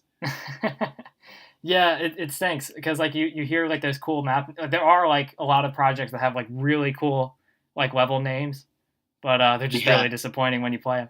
I remember that when I first got into downloading WADs, and when I found out about it for the first time, I found this archive where somebody uploaded. It must have been a shovelware CD, but it was just an archive that had all these links to new Doom levels you could download, and the website only had the file names of the maps. And like you said, there was like Alcatraz and Area 51. I remember there was like one called Airport, another one called like Space Station. I had like all these wild expectations of what they were going to be, and they were always disappointing every time. One called Subway, and you think, is there going to be a train in there? Yeah. Not even any tracks, just a tunnel. Yeah, it's just a tunnel that goes on forever. That's another project that could work out quite good, is to make levels named after real places, but in practice they never really turn out. Never. If you try and recreate a real place, it doesn't really make for a good level because they're just too. Yeah. So what are you saying? Like maybe you can make like a project where like a level could be like a city, like Chicago or something, or like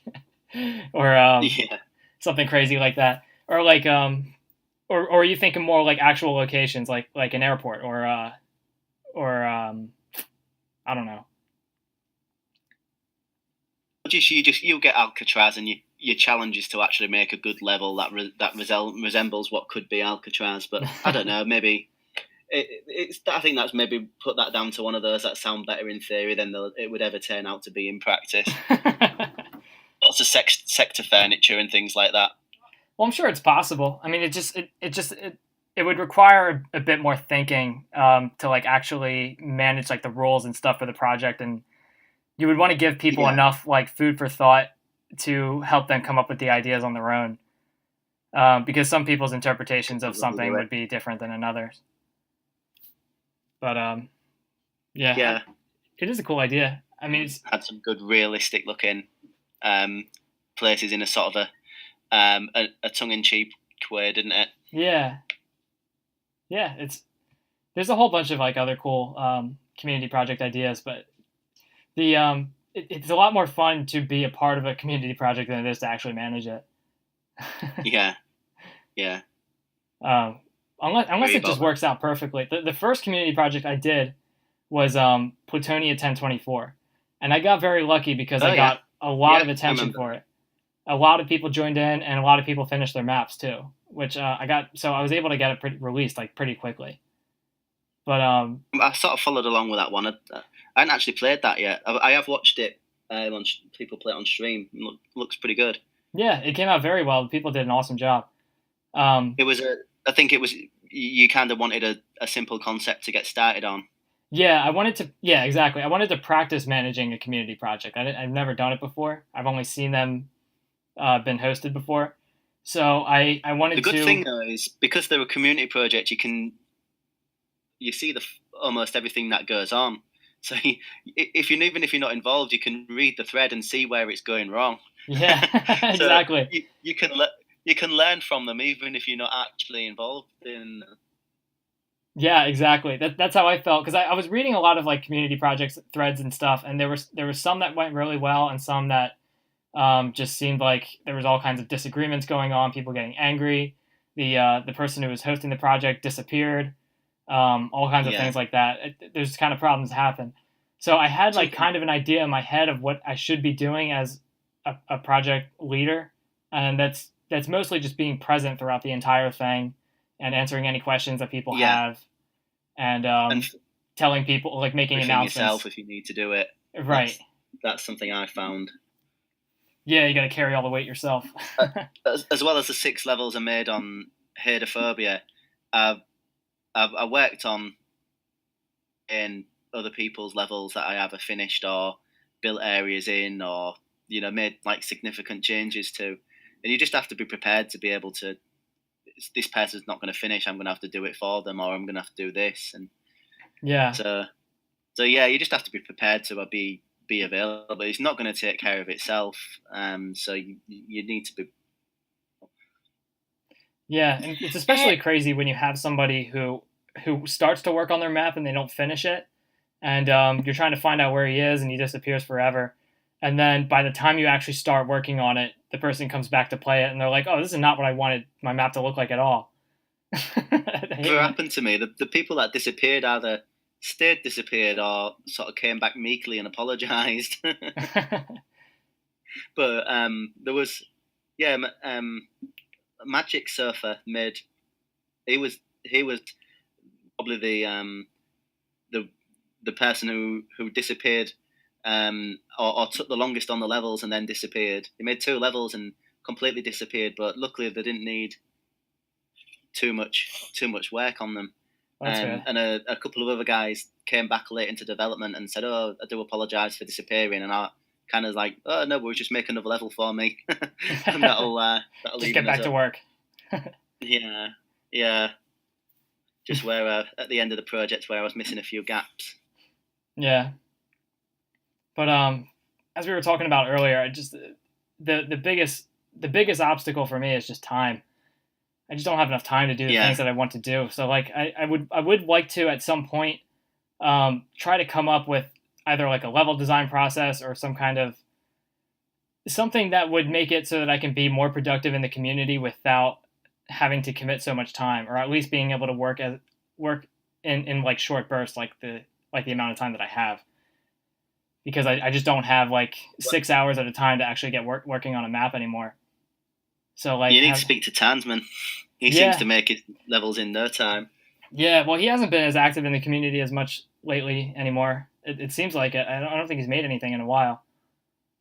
The last thing I know, he worked on a map in Mutiny, and then I think he made a map in Ancient Aliens. But Ancient Aliens has been out for over a year now. Yeah, he made something for the TNT T2. Oh, in fact, both of the TNT 2s, I think. But their development was so long, I don't know whether he probably made this map like 2 years ago or something. Yeah. That was I was talking to Eris Falling about that in another episode, is that like it's funny with these community projects because sometimes they develop for so long he was talking because he made some maps in TNT too, and it was funny because like when people actually played it when it came out, they were playing maps that Eris Falling made like 3-4 years ago, and it was just so weird that people see this as new now. Yeah, same as I made Spider Colony on the. I think it was I get them mixed up. I think it's Revolution, the one that Eris Falling was involved in. Yeah. And that's such an old map. It actually started in the other project. It was in there for forever. The project got overhauled, and I was told I needed to make X, Y, and Z changes to it, and I was just kind of like, well, I'm done with it now. I'm on to other things. I might as well. I'd want to start again. So I said, you're welcome to make whatever changes to it you want, or cut it if you like, and they cut it, and then it got picked up by the other project, and again I said, make what changes you like, and I've kind of it's a shame really, because I was really looking forward to the project coming out, and I was really happy with the level at the time, but I don't really even associate it as one of my levels really so much anymore, because it was that long ago that I made it. Yeah. And I don't even know what the finished version looks like. Yeah, I know that happens to me sometimes. I'll even play like old maps that I've made, and like I'll find secrets I don't even remember making, or like or like the traps will be like completely unexpected, and it's just because I've forgotten about what the map was like. Good. Yeah, that's good if you can do that. Yeah. Yeah. It's what you gonna say, Dylan? Well, I was just like to get some of the I think I'm surprised no one's tried to do more WADs for Doom 64, because it's mainly Doom 2. You know, the classics. There's like basically I've not heard of any Doom 64 WADs, at least none. There's been a few, hasn't there? That's true. There are a couple, but most people tend to stick with Doom 1 and 2. Simpler, but I think that people who are against that.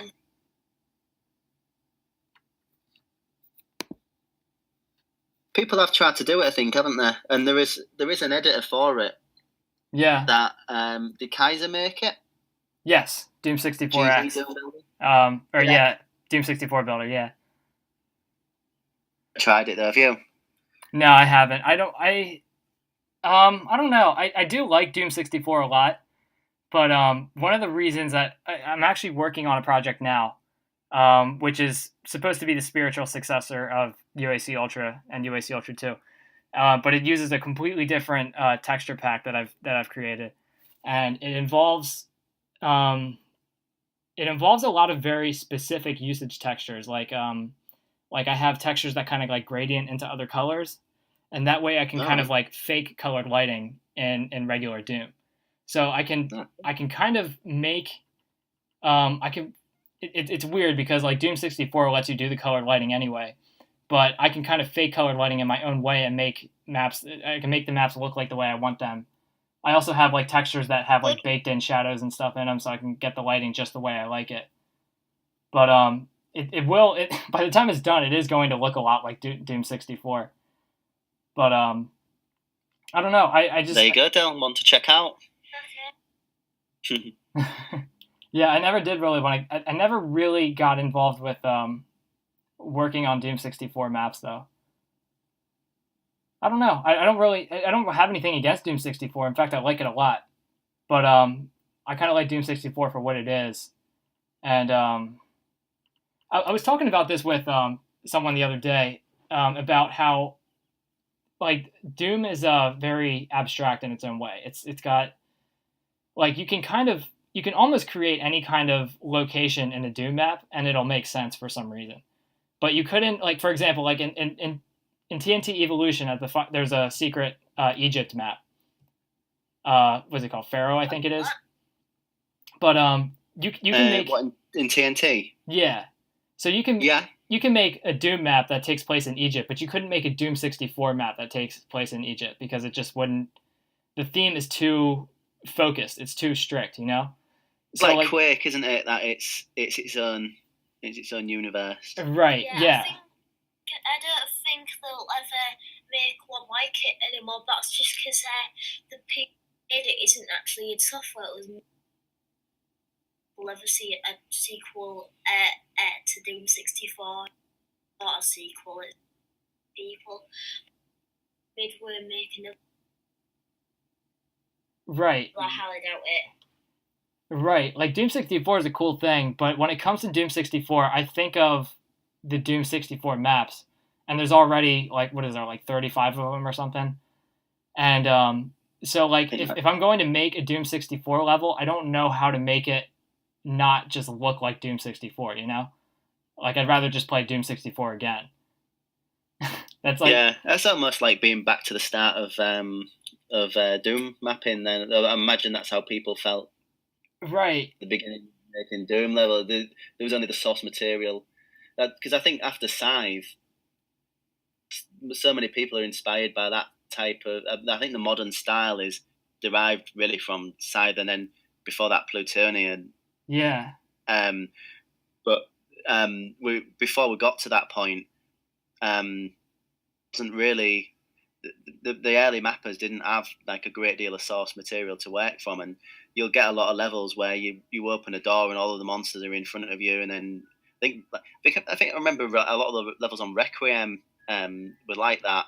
Yeah. You just opened a door to more monsters, and people hadn't really had enough variety of levels at that point, I don't think, to have different styles. So yeah, I guess it would be the same if people started working on Doom 64 to a degree. Maybe people would just adapt the styles that we have for Doom 1 and Doom 2. Yeah. To be more just in that game.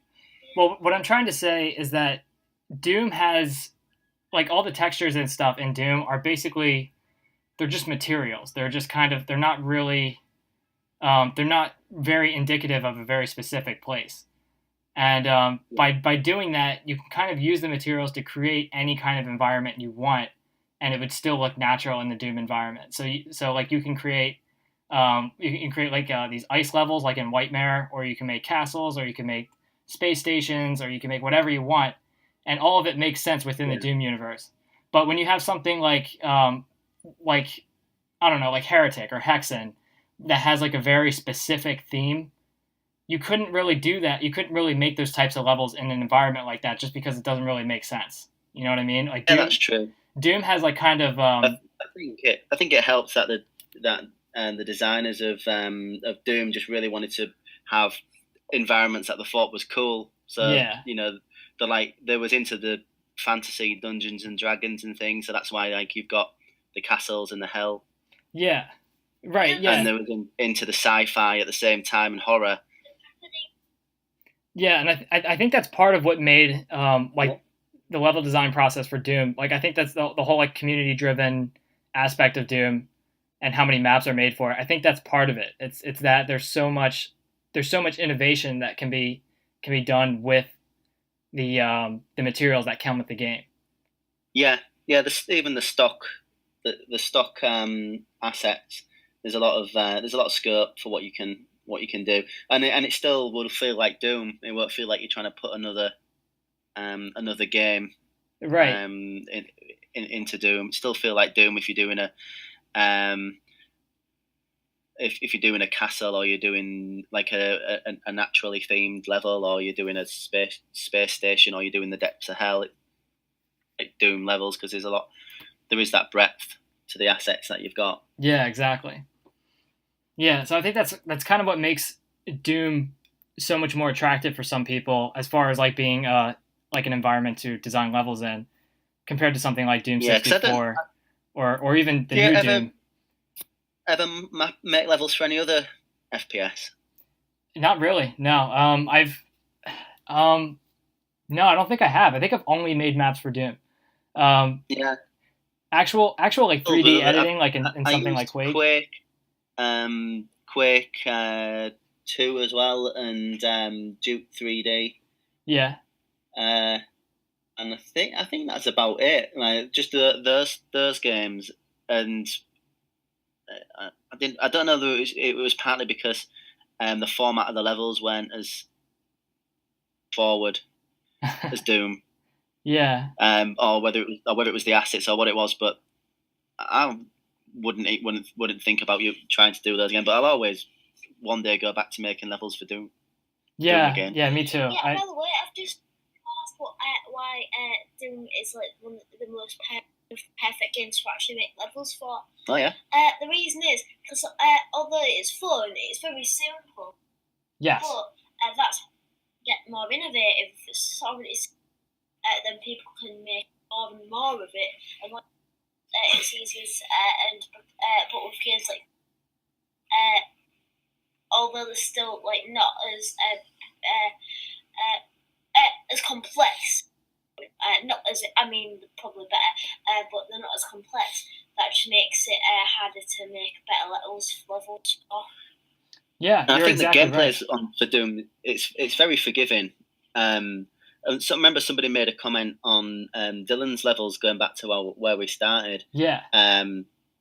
Saying, look, it's as simple as making a room and putting some monsters and weapons in, and you know a 6-year-old can do it and it's still fun. Yeah. And that's why that's another reason why Doom's so fun, because you don't have to be. You can make something in a few minutes, and we're spoilt now by some like really masterpieces of game design down the years for in Doom, but even just having a simple room with monsters in it, it's the gameplay is so forgiving. You can, I've made some levels before where I've made a room and thought, don't really know what I'm going to do with this room. I'll just put some monsters in and see how it plays. And even if it's not how I decide to finish the room, it's generally speaking, you're not going to have a bad time shooting at monsters in Doom. It's just something innate about the gameplay that works. As you know, it's without it necessarily being choreographed to perfection, if you know what I mean. Yeah, exactly. It's just very satisfying to. If it wasn't as satisfying, we wouldn't. Even if it's like the teeniest bit less satisfying, that would just be lost. Yeah. Yeah, it is. It's so It's so satisfying, and it's awesome when you actually make something and know that, especially when you make a new level and you get to share it with other people, knowing that you contributed to somebody's fun. That's what's so rewarding about it. That's what makes the level design so attractive to me, is being able to make it fun for other people.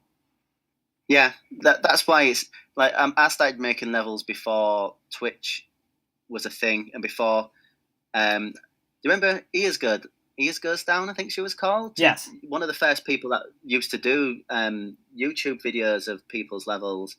And I remember when I started seeing those coming through thinking, it's so much more fun now. You'd get demos, but actually seeing somebody in real time, watching over the shoulder in a way. Yeah. So yeah, that inspired me a little bit at the time, like to want to make levels and to actually see people playing the levels that you make. It's worth it just for that. Yeah, it's so awesome, and it's fun and it's easy, and we're lucky that it's easy. But there are a lot of people who, I've seen in the community a lot. Some people like not complaining, but they're writing about how difficult it is to make maps. Like they can't think of any good ideas or whatever it is. And it's a shame that it's like that, because Doom it's such a fun set of toys, like just the monsters and the weapons that's involved. You can pretty much just give the player a weapon and a bunch of monsters, like you said earlier, and it'll be fun that way. Just by messing around with just because Doom is so naturally fun on its own, it doesn't take a lot of work to create fun gameplay out of it. Yeah, I think once you're uploading things and your name's attached to it, then you feel a bit more responsibility, and it does weigh on you a little bit more. That not just to throw something together and put it up there and expect people to like that. But if it's just the case that you're trying to make a level and with no real to be Mapper of the Year or anything like that, if you're stuck, then just think about the original level. Think about Sandy Peterson, who cranked out however many levels for Doom 1 and Doom 2 on no deadline, and look at the shape of the maps in Doom Builder for them and for the Casalis who made their levels in no time at all. And when you look at how they're put together, you can almost sense that they haven't spent hours poring over which vertex is going to go where, and Right. you know, they look like they're obviously they're talented at what they do, and they've got an understanding of game design, and some of it would have worked on instinct, but they've not thought too hard about the details. They've just, well, this is what I want to do. I want these scenarios to play out. Then I'll just connect these places together in the most interesting way I can think to do in the time that I've got to do it. And then it was done, and it was, I imagine, play tested. But once it was done, it was done. And I don't think that they spent a month procrastinating and worrying about whether or not the styles coming through or the philosophies coming through. I think if you just if you put something together, then that kind of happens naturally. Yeah, I've read about that. People, like, I think when you're working on a map and stuff, you can kind of get really caught up in your own thoughts and really, really doubt yourself as you're working on it. And I've read about that. Like, there are some videos on YouTube about like writer's block and stuff, and creative blocks and all that kind of stuff, and all of that parallels almost exactly with Doom mapping. I think once you get to a certain amount of hours put into a Doom map, it becomes like almost like a gambler who's bet too much and has to, you've invested enough so much time that you can't really just, everything has to be perfect because you've already spent so much time trying to make it. So I think that's going back to what we said before about the levels that I enjoy are the ones that I've been able to make quickly and stress free. Is that I've not had that period of where it's got to X amount of hours logged into one map and doubting everything that I do. Yeah, it is a shame when that happens, but it happens to a lot of people. I mean, I read about it on the forums all the time. It's it's happens to me as well. And as I say, those are the maps. Even if I managed to finish the level, or it works out pretty good, those are the maps that I never really. I think of all of the levels in Herdophobia, I think the map 29 that I made, people generally got the best reception of the levels that I made, and it's probably my least favourite level because it took so long to make and so long to test, and it was such a departure from how I enjoyed making levels. I tried to purposely make something a bit different and more epic because it was map 29, and that's not the sort of levels I generally like to make. So yeah, when I play it, I just think, I remember making this part. It was a pain. I remember spending ages trying to get this bit right, and I remember how this was the fourth attempt for me to get this building how I wanted it to be. Whereas some of the levels that I've made, really technically they're very basic and probably wouldn't even be deserving of a release, and I enjoy them more just because it's almost like it was made by somebody else.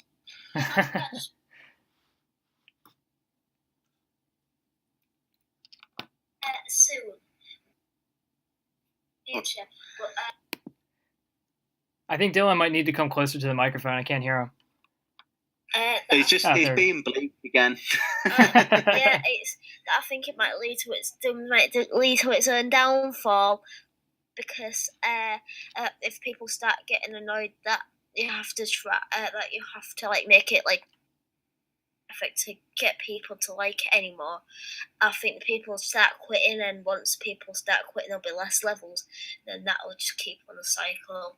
But luckily, there's always somebody new, isn't there? And there's always people that regain their inspiration. I think if you look at awards, generally it's an upwards trend. Would you agree?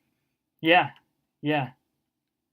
No, if you're taking nostalgia out of it and looking at it from a, when the Megawad Club have gone back to play some of the 90s Megawads, they've got the charms, but half of the levels in them probably wouldn't make it into a project. That's true. Now on some of those, and I think generally it's an upward curve. The tools get better. There's more learned experience. I think there's things you can still learn from older wads. Yeah, I think so too. I look at older wads all the time because there's a lot of very interesting concepts and gameplay ideas that people try and maybe they didn't execute it very well, and it's just it's a great resource.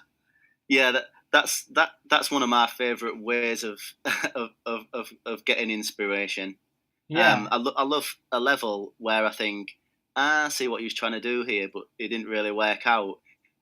I'm just going to do that, but this time try and get it right. Yeah, like sometimes they'll like design, like sometimes they'll design like this huge epic church, but like the textures will be all aligned, or there'll be like broken sectors here and there, and it'll be like a gameplay point or something, or you I can see what you was trying to do, but you didn't put enough monsters in, or you've used the wrong weapon for this area or something, and you can just. I think Third. Remember that one? No. What BF Third, I think it's called. BF Third. I'm not sure. I'm not sure I remember that one. Oh, BF. BF. Chris I'm sorry. Yeah, I know what you're talking about. I'm sorry. Yeah. That's got. I mean, it's actually quite. It's not a bad megawad to play. It's really inoffensive, but there's invulnerability spheres everywhere. Yeah. But there's a few little ideas in it where you think,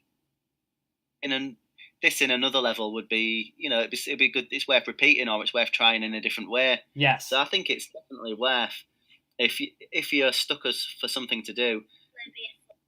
Yeah, or just play, or do what Memphis does and pull out a D-zone and look at some stuff that didn't really work out, but there's a trace of an idea there, and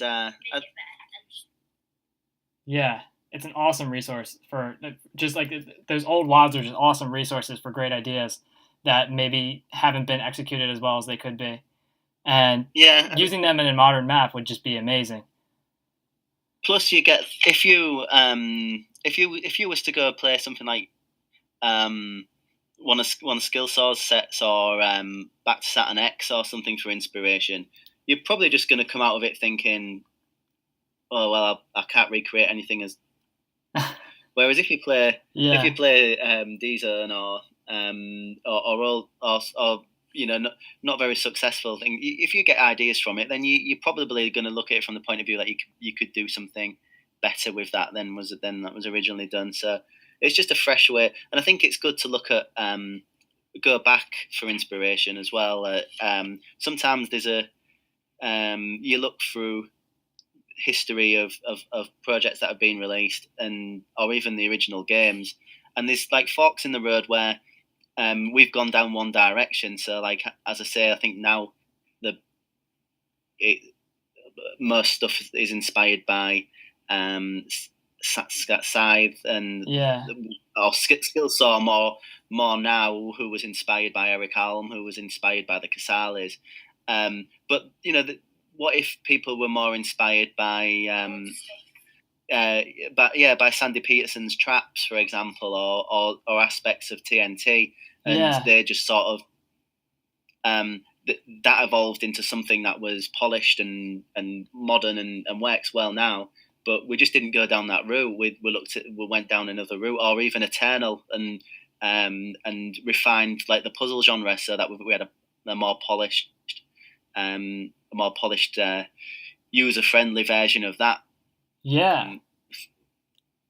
I think there's something in not necessarily looking at the evolution in a straight line and looking back at previous strands and building. I'm imagining another direction that things could have gone in.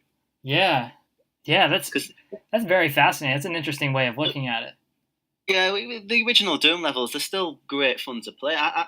What gave me this philosophy was Doom 2 the way it did, and the way that I like to map now is, I'd say that was probably one of the most influential projects, not just the final project, but the examining of the Doom 2 style.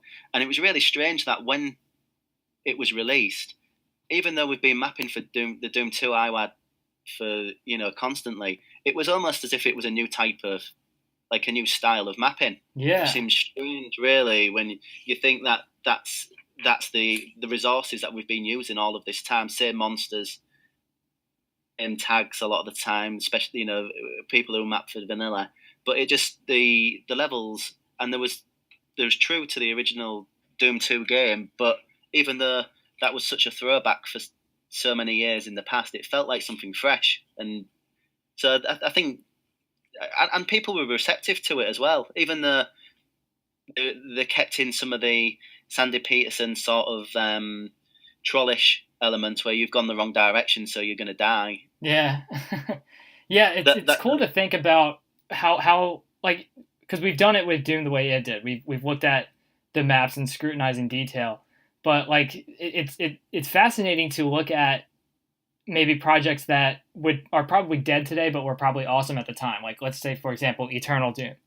It would be really interesting to look at those kinds of maps with the same level of analysis. What was the level designer thinking when he made this map? Why does he use these types of textures? Why does he use this type of puzzle? Like something like that. And really look into it in that detail. And there's so much to learn from that when it comes to designing your own levels. And when you take away from that, and that's what I did when I worked on UAC Ultra 2, is after working on Doom the way it did, it really opened up the it kind of like it changed my perspective on what I'm looking for in a map. And in UAC Ultra 2, I did use a lot of like angles and stuff like that, because that's what I thought was missing in maps these days. It's something that's just been it just kind of vanished. People were making a lot more like rectangle shaped rooms and squares and very basic shapes because they were easy to detail and easy to align textures to.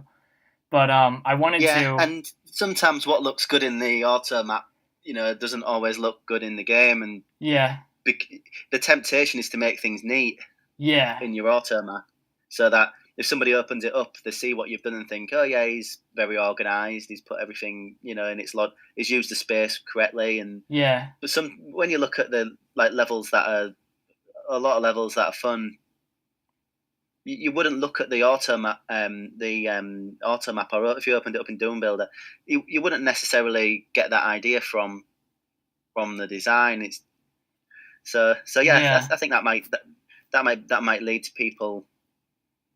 Yeah, but there's so many WADs made these days, and like there's a lot of, you were right, as you were saying in the past, there was like a lot of paths that that level design could have taken, but we landed where we are now, and there's still the opportunity to go back in that kind of, to like look back on the timeline and see where things kind of went into a different direction, and explore what was possible if we had went into this direction instead, and try to create very new and exciting maps that explore concepts that aren't very tapped into. Yeah, or even just take aspects if there's an area of your map that you don't know what to do with, I need to get the player back to this point again. I need to make something interesting along the way. Maybe look at something like Eternal, and maybe getting back to where he was before is more of a mental challenge than just fast-paced gameplay. It doesn't mean that I'm saying we've gone down the wrong path, because I think no, it's exactly, it's not wrong. It's not wrong. It's just different. That's all it is. Just for the sake of diversity, I suppose. I actually like the side style. It's my preferred, and there was prior to that there was a period in time when there was a lot of problems with things being more of a focus on detail, and we had a lot of with boxy levels and symmetrical levels, and it was mainly like levels that screenshotted well. There was a period in time where that was the prevalent. Oh yeah, the prevalent thing. That was huge. They were in a better place than then. I'm trying to think of when that would have been. It was kind of like maybe like early 2006, 2007 sort of time. Yeah. Yeah, that was huge. I remember when I first got into the community, that was like, I know like Agent Spork was like a pretty important mapper because he put a lot of attention into like simplicity. Yeah. It was around that time. Right. He put detail where it mattered, and he put a lot of attention into texture alignment. SP was about very good about that too. And so it was very taking a good screenshot was like super important. And that kind of springboarded my interest in map design too, because I was always looking at screenshots, and I would look at stuff that like Agent Spork made, and I knew enough how to play with the editor that I could be like, you know what, I can recreate that, and that's kind of like where I got where I did. But that's it. I kind of, in a way, I kind of miss that because lately I'm seeing a lot of maps, and they're not bad looking, and there are like some really good looking map designers who make some pretty awesome work. But it seems like the attraction of making a very good looking map over a map that plays well is kind of gone. And that's not to say that's a bad thing. I mean, obviously having good gameplay is really good, and it's very important. But I kind of miss the challenge of like competing with other people to make the better looking map. And I don't really. Yeah, I feel like I don't. I've always opted out. I've always opted out of that. I'm one of the gameplay brigades on the pretense that my maps don't always look the best. So so I'll pretend it's all about the gameplay instead. Yeah, well, I'm not saying that it's bad or anything. Because like a gameplay, of course, is very important. But that was something that I know what you're saying. There's obviously the ideal is that you get both. Right, like back when I was telling you earlier about how like there was that whole like Jetsons thing involved with Skulltag. There was a lot of people that were involved with trying to. It was very obvious when Skulltag was like pretty big. There were like hundreds of mappers there, but almost like I would say like probably 90% of them were terrible. So like it was kind of fun to like make fun of the terrible stuff that they made, and to actually like show off how good we can make maps look like, and that seems to be. But then there was some that impeded in the like detail. Sometimes impeded, especially in deathmatch when the idea is that. Oh yeah, of course. Really quickly. Right. Have you ever played like Green War 2? Detailing Green War? Not much. I know of it though. I know of Green War. Yeah, I played that in Deathmatch once. That was kind of the opposite, wasn't it? Yeah, I played that in Deathmatch once, and I remember I couldn't even focus on playing because I was so distracted by all the detail. I just wanted to look at everything, and I kept getting killed. I kept running into places where I thought I could go, but I couldn't. All kinds of crazy stuff. But I don't know. Dylan? Well, I was just gonna say that all in the scythe approach, where it's a bit more smaller levels. However, I think we should go a bit more to bigger levels, because one of the more famous levels was the city level in Doom 2. So I think we should try to do a bit more of that, so we don't just lose all of our levels. So you would like to see more city levels? That's true. There aren't that many city levels, I guess. There are a few, but it's a fun concept though. Hard. Just hardest to do, like the grid style city levels. It's tricky, yeah. Yeah, but you're right. It's a fun concept though. It's kind of there's not a whole lot of people making that. It feels like a touch point that a megawad should have, really. Like you should have one in. Yeah. Even if it's not necessarily a city, but it's a grid style, open sandbox area with compartmented gameplay where you go into individual buildings, so with small battles, but then the out exterior is sandbox.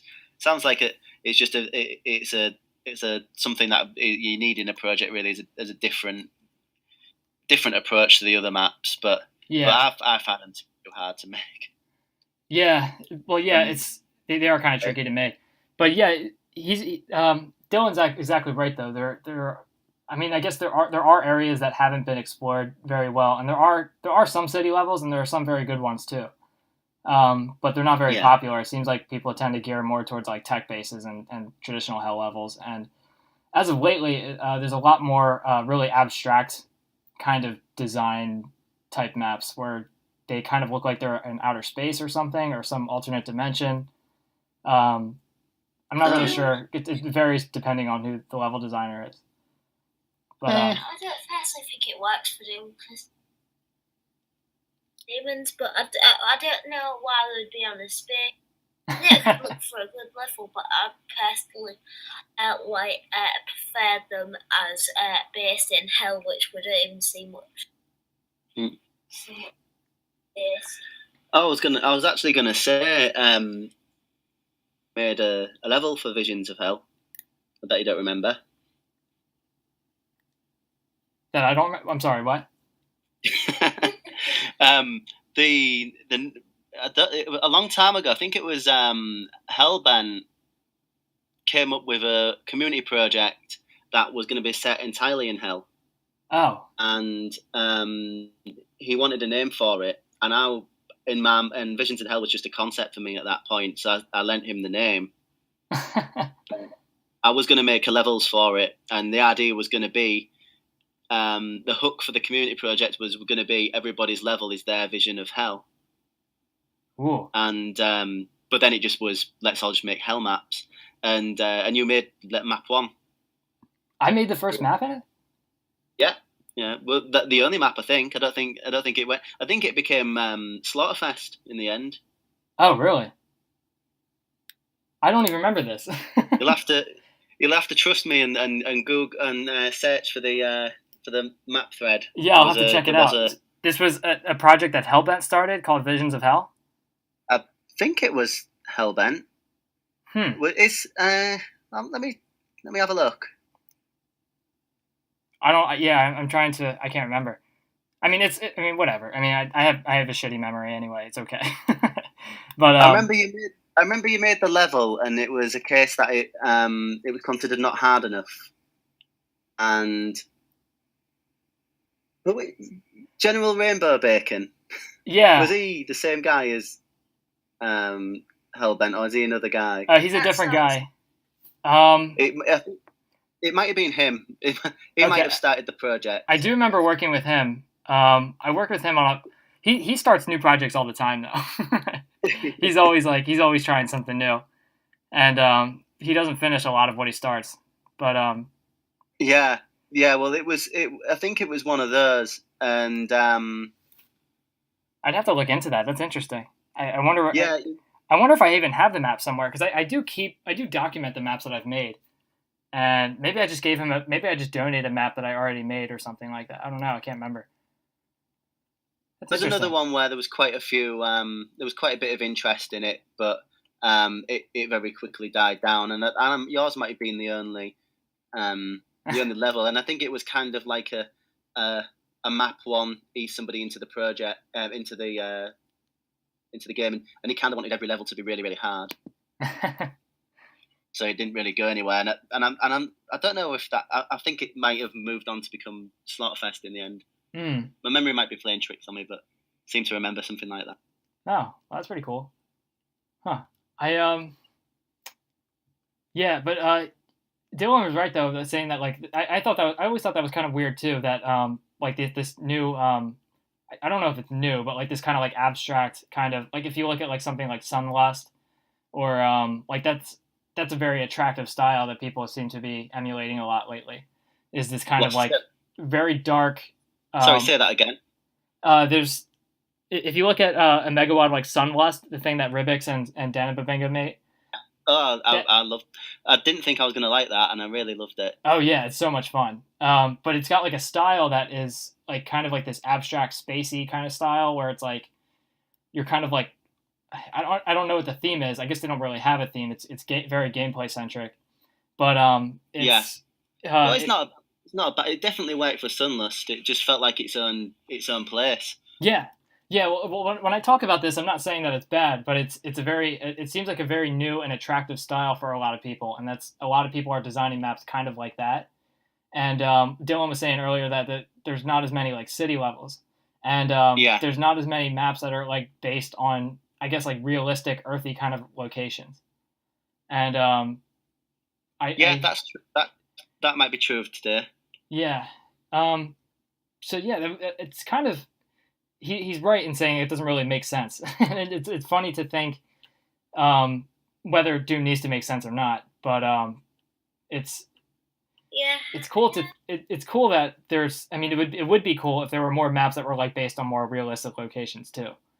Yeah, I don't think there would, but I think I know the reason why they wouldn't have many city levels. They're pretty hard to make, and it would just take a very long time, and it's possible that they're not good enough. So you might so you could end up having just a pointless, too long to complete. Yeah, it'll probably just take somebody to make a really great, and then people will start making those types of levels. Yeah, can't wait for that, do they? Yeah, there just needs to be a few really good ones. Because I think if people are thinking about city levels, they're probably thinking of like map 13 downtown, or like map 15 industrial zone, and those are like they're not Doom's best levels, you know. There's not really a watermark level set.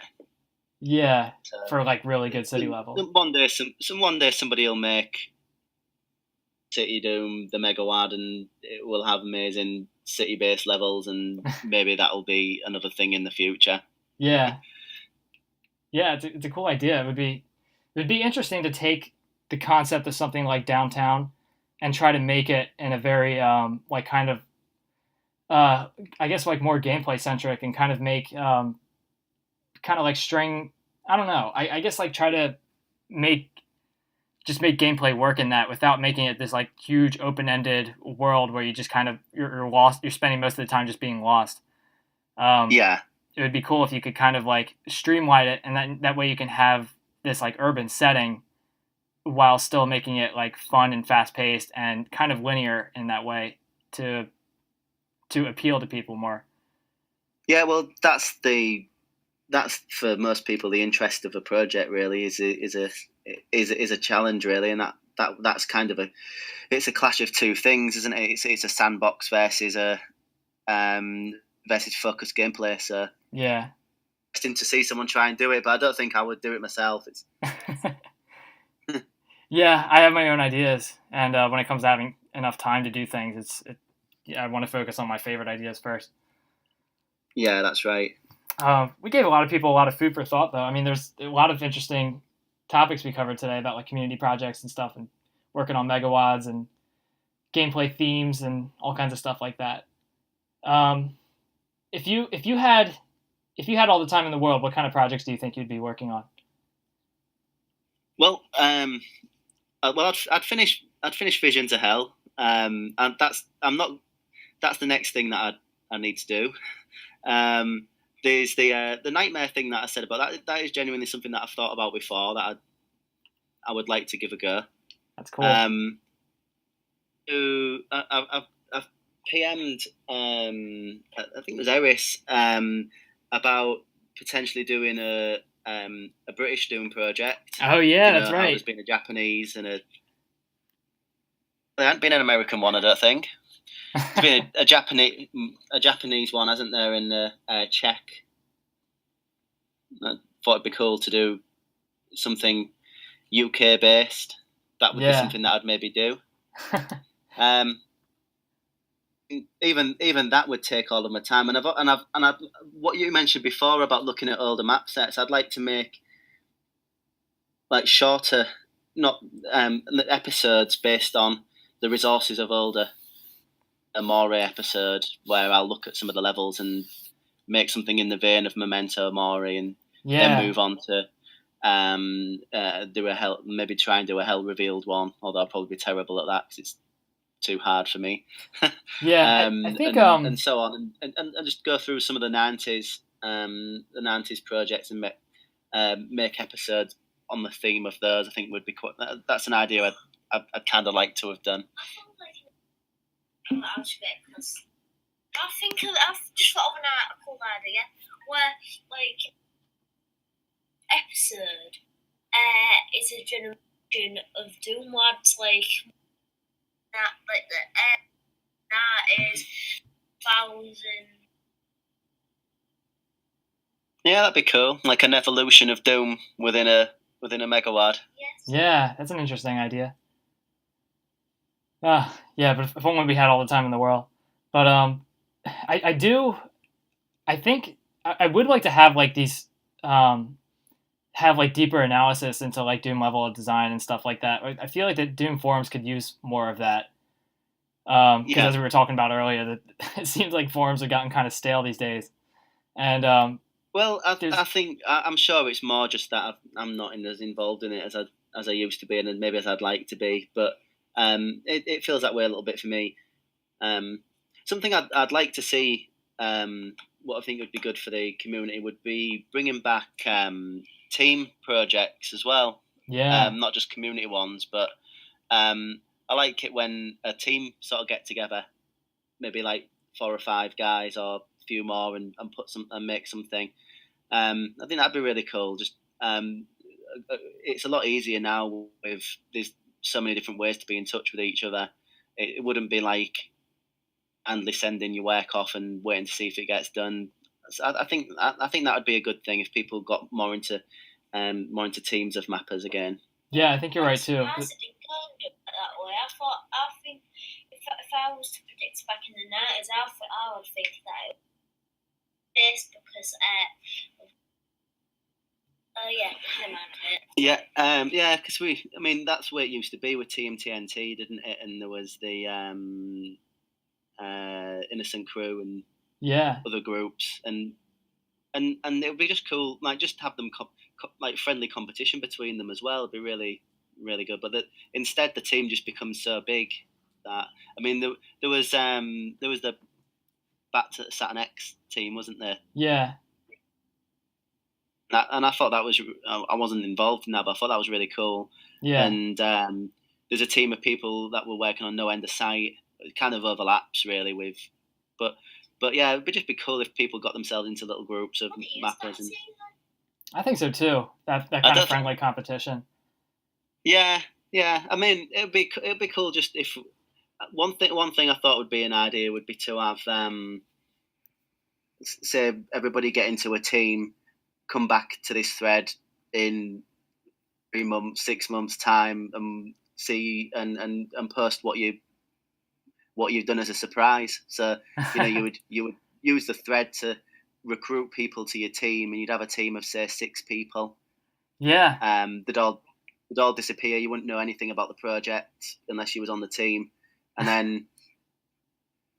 But it's probably a bit idealistic. But 3 or 6 months later, or however long the deadline is, they come back with an episode or a megawad of levels, and we're just like some surprise projects, because you don't get as many of those now. You usually know what's going on. Yeah, you're right. With all of the beta testing and project threads and screenshots and stuff, you kind of know what's going on. It was always nice surprise when something just comes out of the blue. So yeah, just try to manufacture that in like a friendly competitive way. I thought that'd be something cool, but I think it would just in practice would probably just 6 months later the thread would be dead and nobody's come back with any work.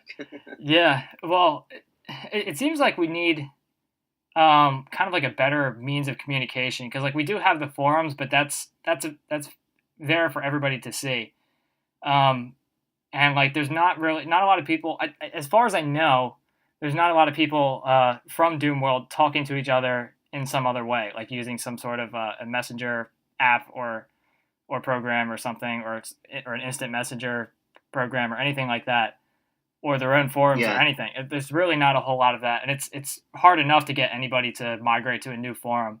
Like Contra Commando started his own doomerboards.net, and there's only a handful of people from Doom World who go there every once in a while. Right. And well, there was an IRC channel for Doom the way it did, but then that just became the place to talk about Doom, whether he was involved in the project or not, really. So yeah, and I'm still idling in that channel, but there's very little going on there either. Yeah, now there's a TNT one at one point, but generally you would have that tab open as well as the Doom. The way it did is one was open and all of the chat would be in the other one anyway. So but there is the means to be able to do it. Yeah. I suppose trying to get people to work on a project in a small time frame put together in a team might be asking a bit much of the community really to do that. Cause, there seems to be a non-guaranteed success rate for community projects, even when they're out in the open and everybody's able to contribute. Yeah, it just depends on how much people enjoy working together. If you can get the right group of people together and they all enjoy each other's work and they're all motivated to help each other and do like complete the projects that they want to work on, that's super powerful in getting good projects up in the air or out where people complain. If there was a few factions of that in the community, then I think that would be really cool. Yeah, I think so too. Yeah, I'd like to work on like some like maybe not tutorials, but like some sort of like I should plan out like an interesting Doom thread about map design processes so that people can kind of like pick the map design process that works for them. Because I'm actually we were talking about it earlier. It's easier to like work on a project where you can work on it all in one sitting, because it just sucks when you come back to something that you worked on like 6 months ago and you don't remember where you left off. Instantly work on something then and it doesn't stretch over too long a period of time, then I'm quite happy. I wouldn't generally work on a level for like 3 or 4 hours straight, because I burn out before then. I'll just be putting things down for the sake of making progress with the level at that point. So I like to work in like blocks of a couple of hours, and then ideally I'd pick it up again the next day. Yeah, but like what would be interesting is I'm thinking about this now, if it would be possible to design a process that broke mapping into a bunch of bite-sized pieces so that you can work on them in shorter stretches of time.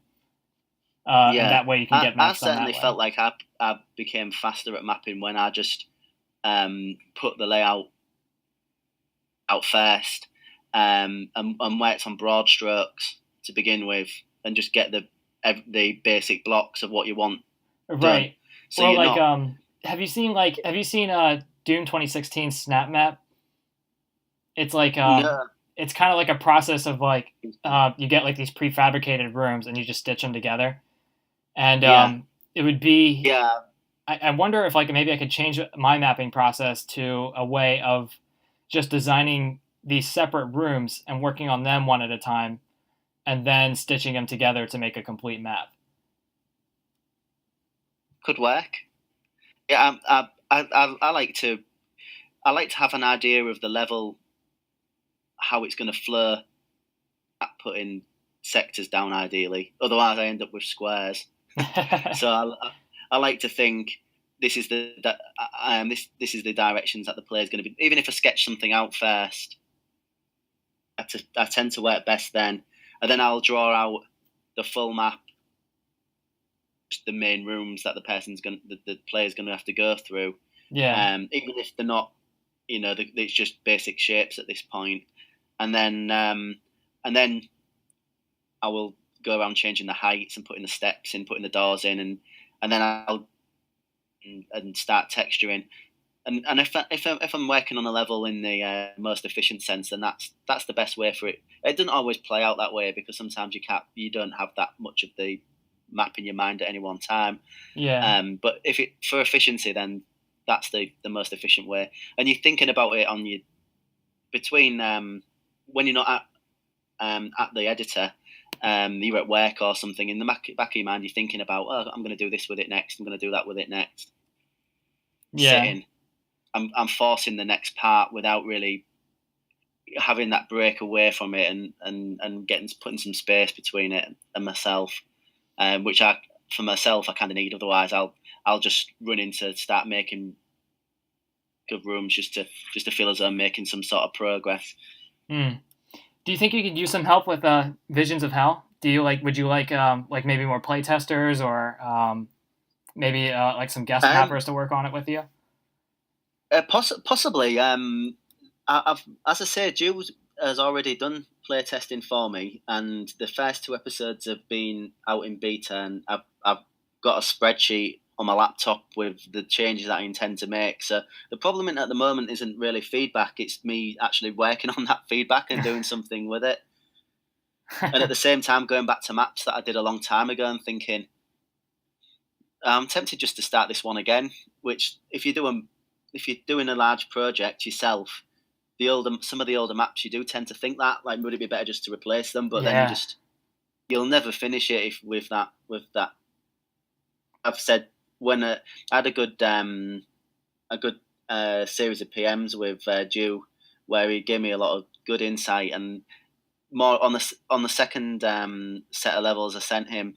A few times I just said, "Be honest, should I just start again?" And he was like, "No, don't start again." But it's just in my mind. I just think it might just be faster just to make a quick a short level instead of this, and I'm picking through all of the problems on it. Yeah. So it's what's holding it up is more my own. It's going back to levels that.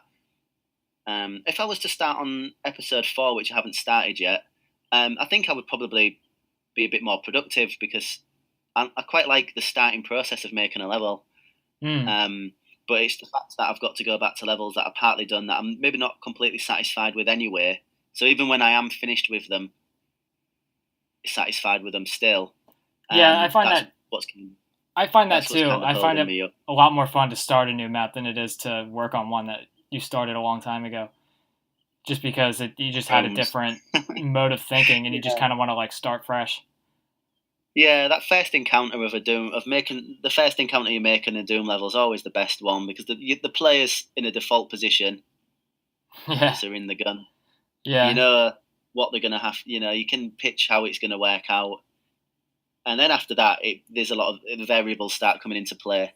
So I always enjoy making that first encounter the most, and but yeah, maybe somewhere down the line I'll look at. I'll look at involving other people. The kind of the point of it was that I'd been involved in other people's projects and I'd led a project, and now I wanted to do something myself. That was the point of Visions of Hell. So I kind of feel as though I need to plow through it and get it. And sometimes I think if I cracked on for a few hours, I could make some real progress. But then the thought of remembering which tags were where and what they all did and everything, and why I did what I've done with a level. It's a hard thing to come back to after a long time. I will finish it one day. Yeah, I understand that. Well, maybe Dylan can help you. Yeah. That's right. I'm playing secret level. He's making a secret level, and projects. If you had as enough time as you needed, I'd love to make one completely collaborative with Dylan. It'd be great. Yeah, that sounds awesome. Yeah. Does Dylan use the editor himself, or does he draw them on paper? For the one that I uploaded, it was mainly his sketches that I drew in Doom Builder, but he kind of once we was in the game, he would tell me how he wanted to adjust it. So he wasn't he didn't have the technical knowledge to be able to actually draw the line dash without causing unclosed sectors and things like that. Yeah. So Yeah, but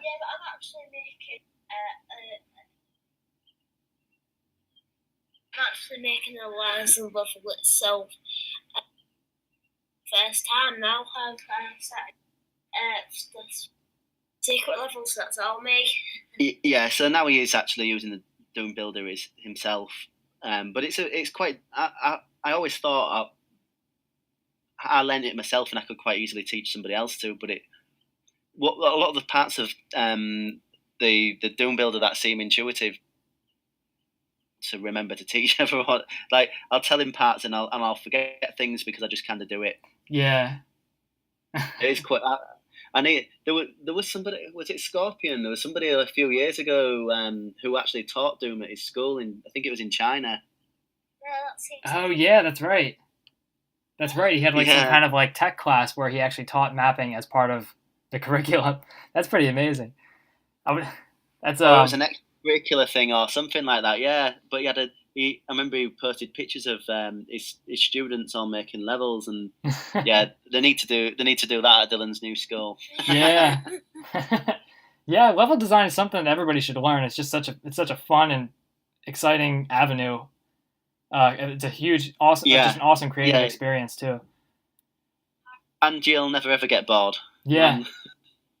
You'll either think of something else to do or you'll map because you can never run out of things to do if you can use Doom Builder. Yeah. Okay. I'm talking to you on my MacBook right now, but the battery's starting to run low. We've been chatting for quite a long time. Yeah, we sure have. To wrap up. Yeah, well, it was a lot of fun talking to you guys, Dylan. I'm glad you were here. It was awesome to hear from you. Yeah, sorry I didn't get to talk much. That's okay. We're glad we heard from you at all. I'm glad that you're here and that you're still interested in Doom, and just keep killing monsters, man. There's so many of them. We got to kill them all. All right, cool. It was great speaking to you, 40 ounce. Yeah, thank you for being here, Purist, and thank you everybody who's listening. And we have a pretty exciting episode coming tomorrow. Tomorrow I'll be talking to the level designer behind Map 2 Underhalls, Map 4 The Focus, Inmost Dens, the Waste Tunnels. I'll be talking to American McGee. Cool. Yeah, it's going to be pretty awesome. I'm talking to him tomorrow morning at 8 in the morning. That's Eastern Daylight Time. So be around for that. That's going to be pretty awesome. And, of course, you can catch these episodes on YouTube when I upload them. And I'll have the MP3 files available through MediaFire. And if you like the show, if you're listening to this on YouTube now, you can subscribe to the channel, or you can follow me on Twitch and follow and listen to these episodes live. That's www.twitch.tv/J40ounce, J_40OZ. And so we're talking to American McGee tomorrow. And thank you again, Purist, for being here. It was awesome. It was a lot of fun talking to you. You're welcome. It was great. All right. See you, Dylan, and see you, Purist. And take care, Space Marines.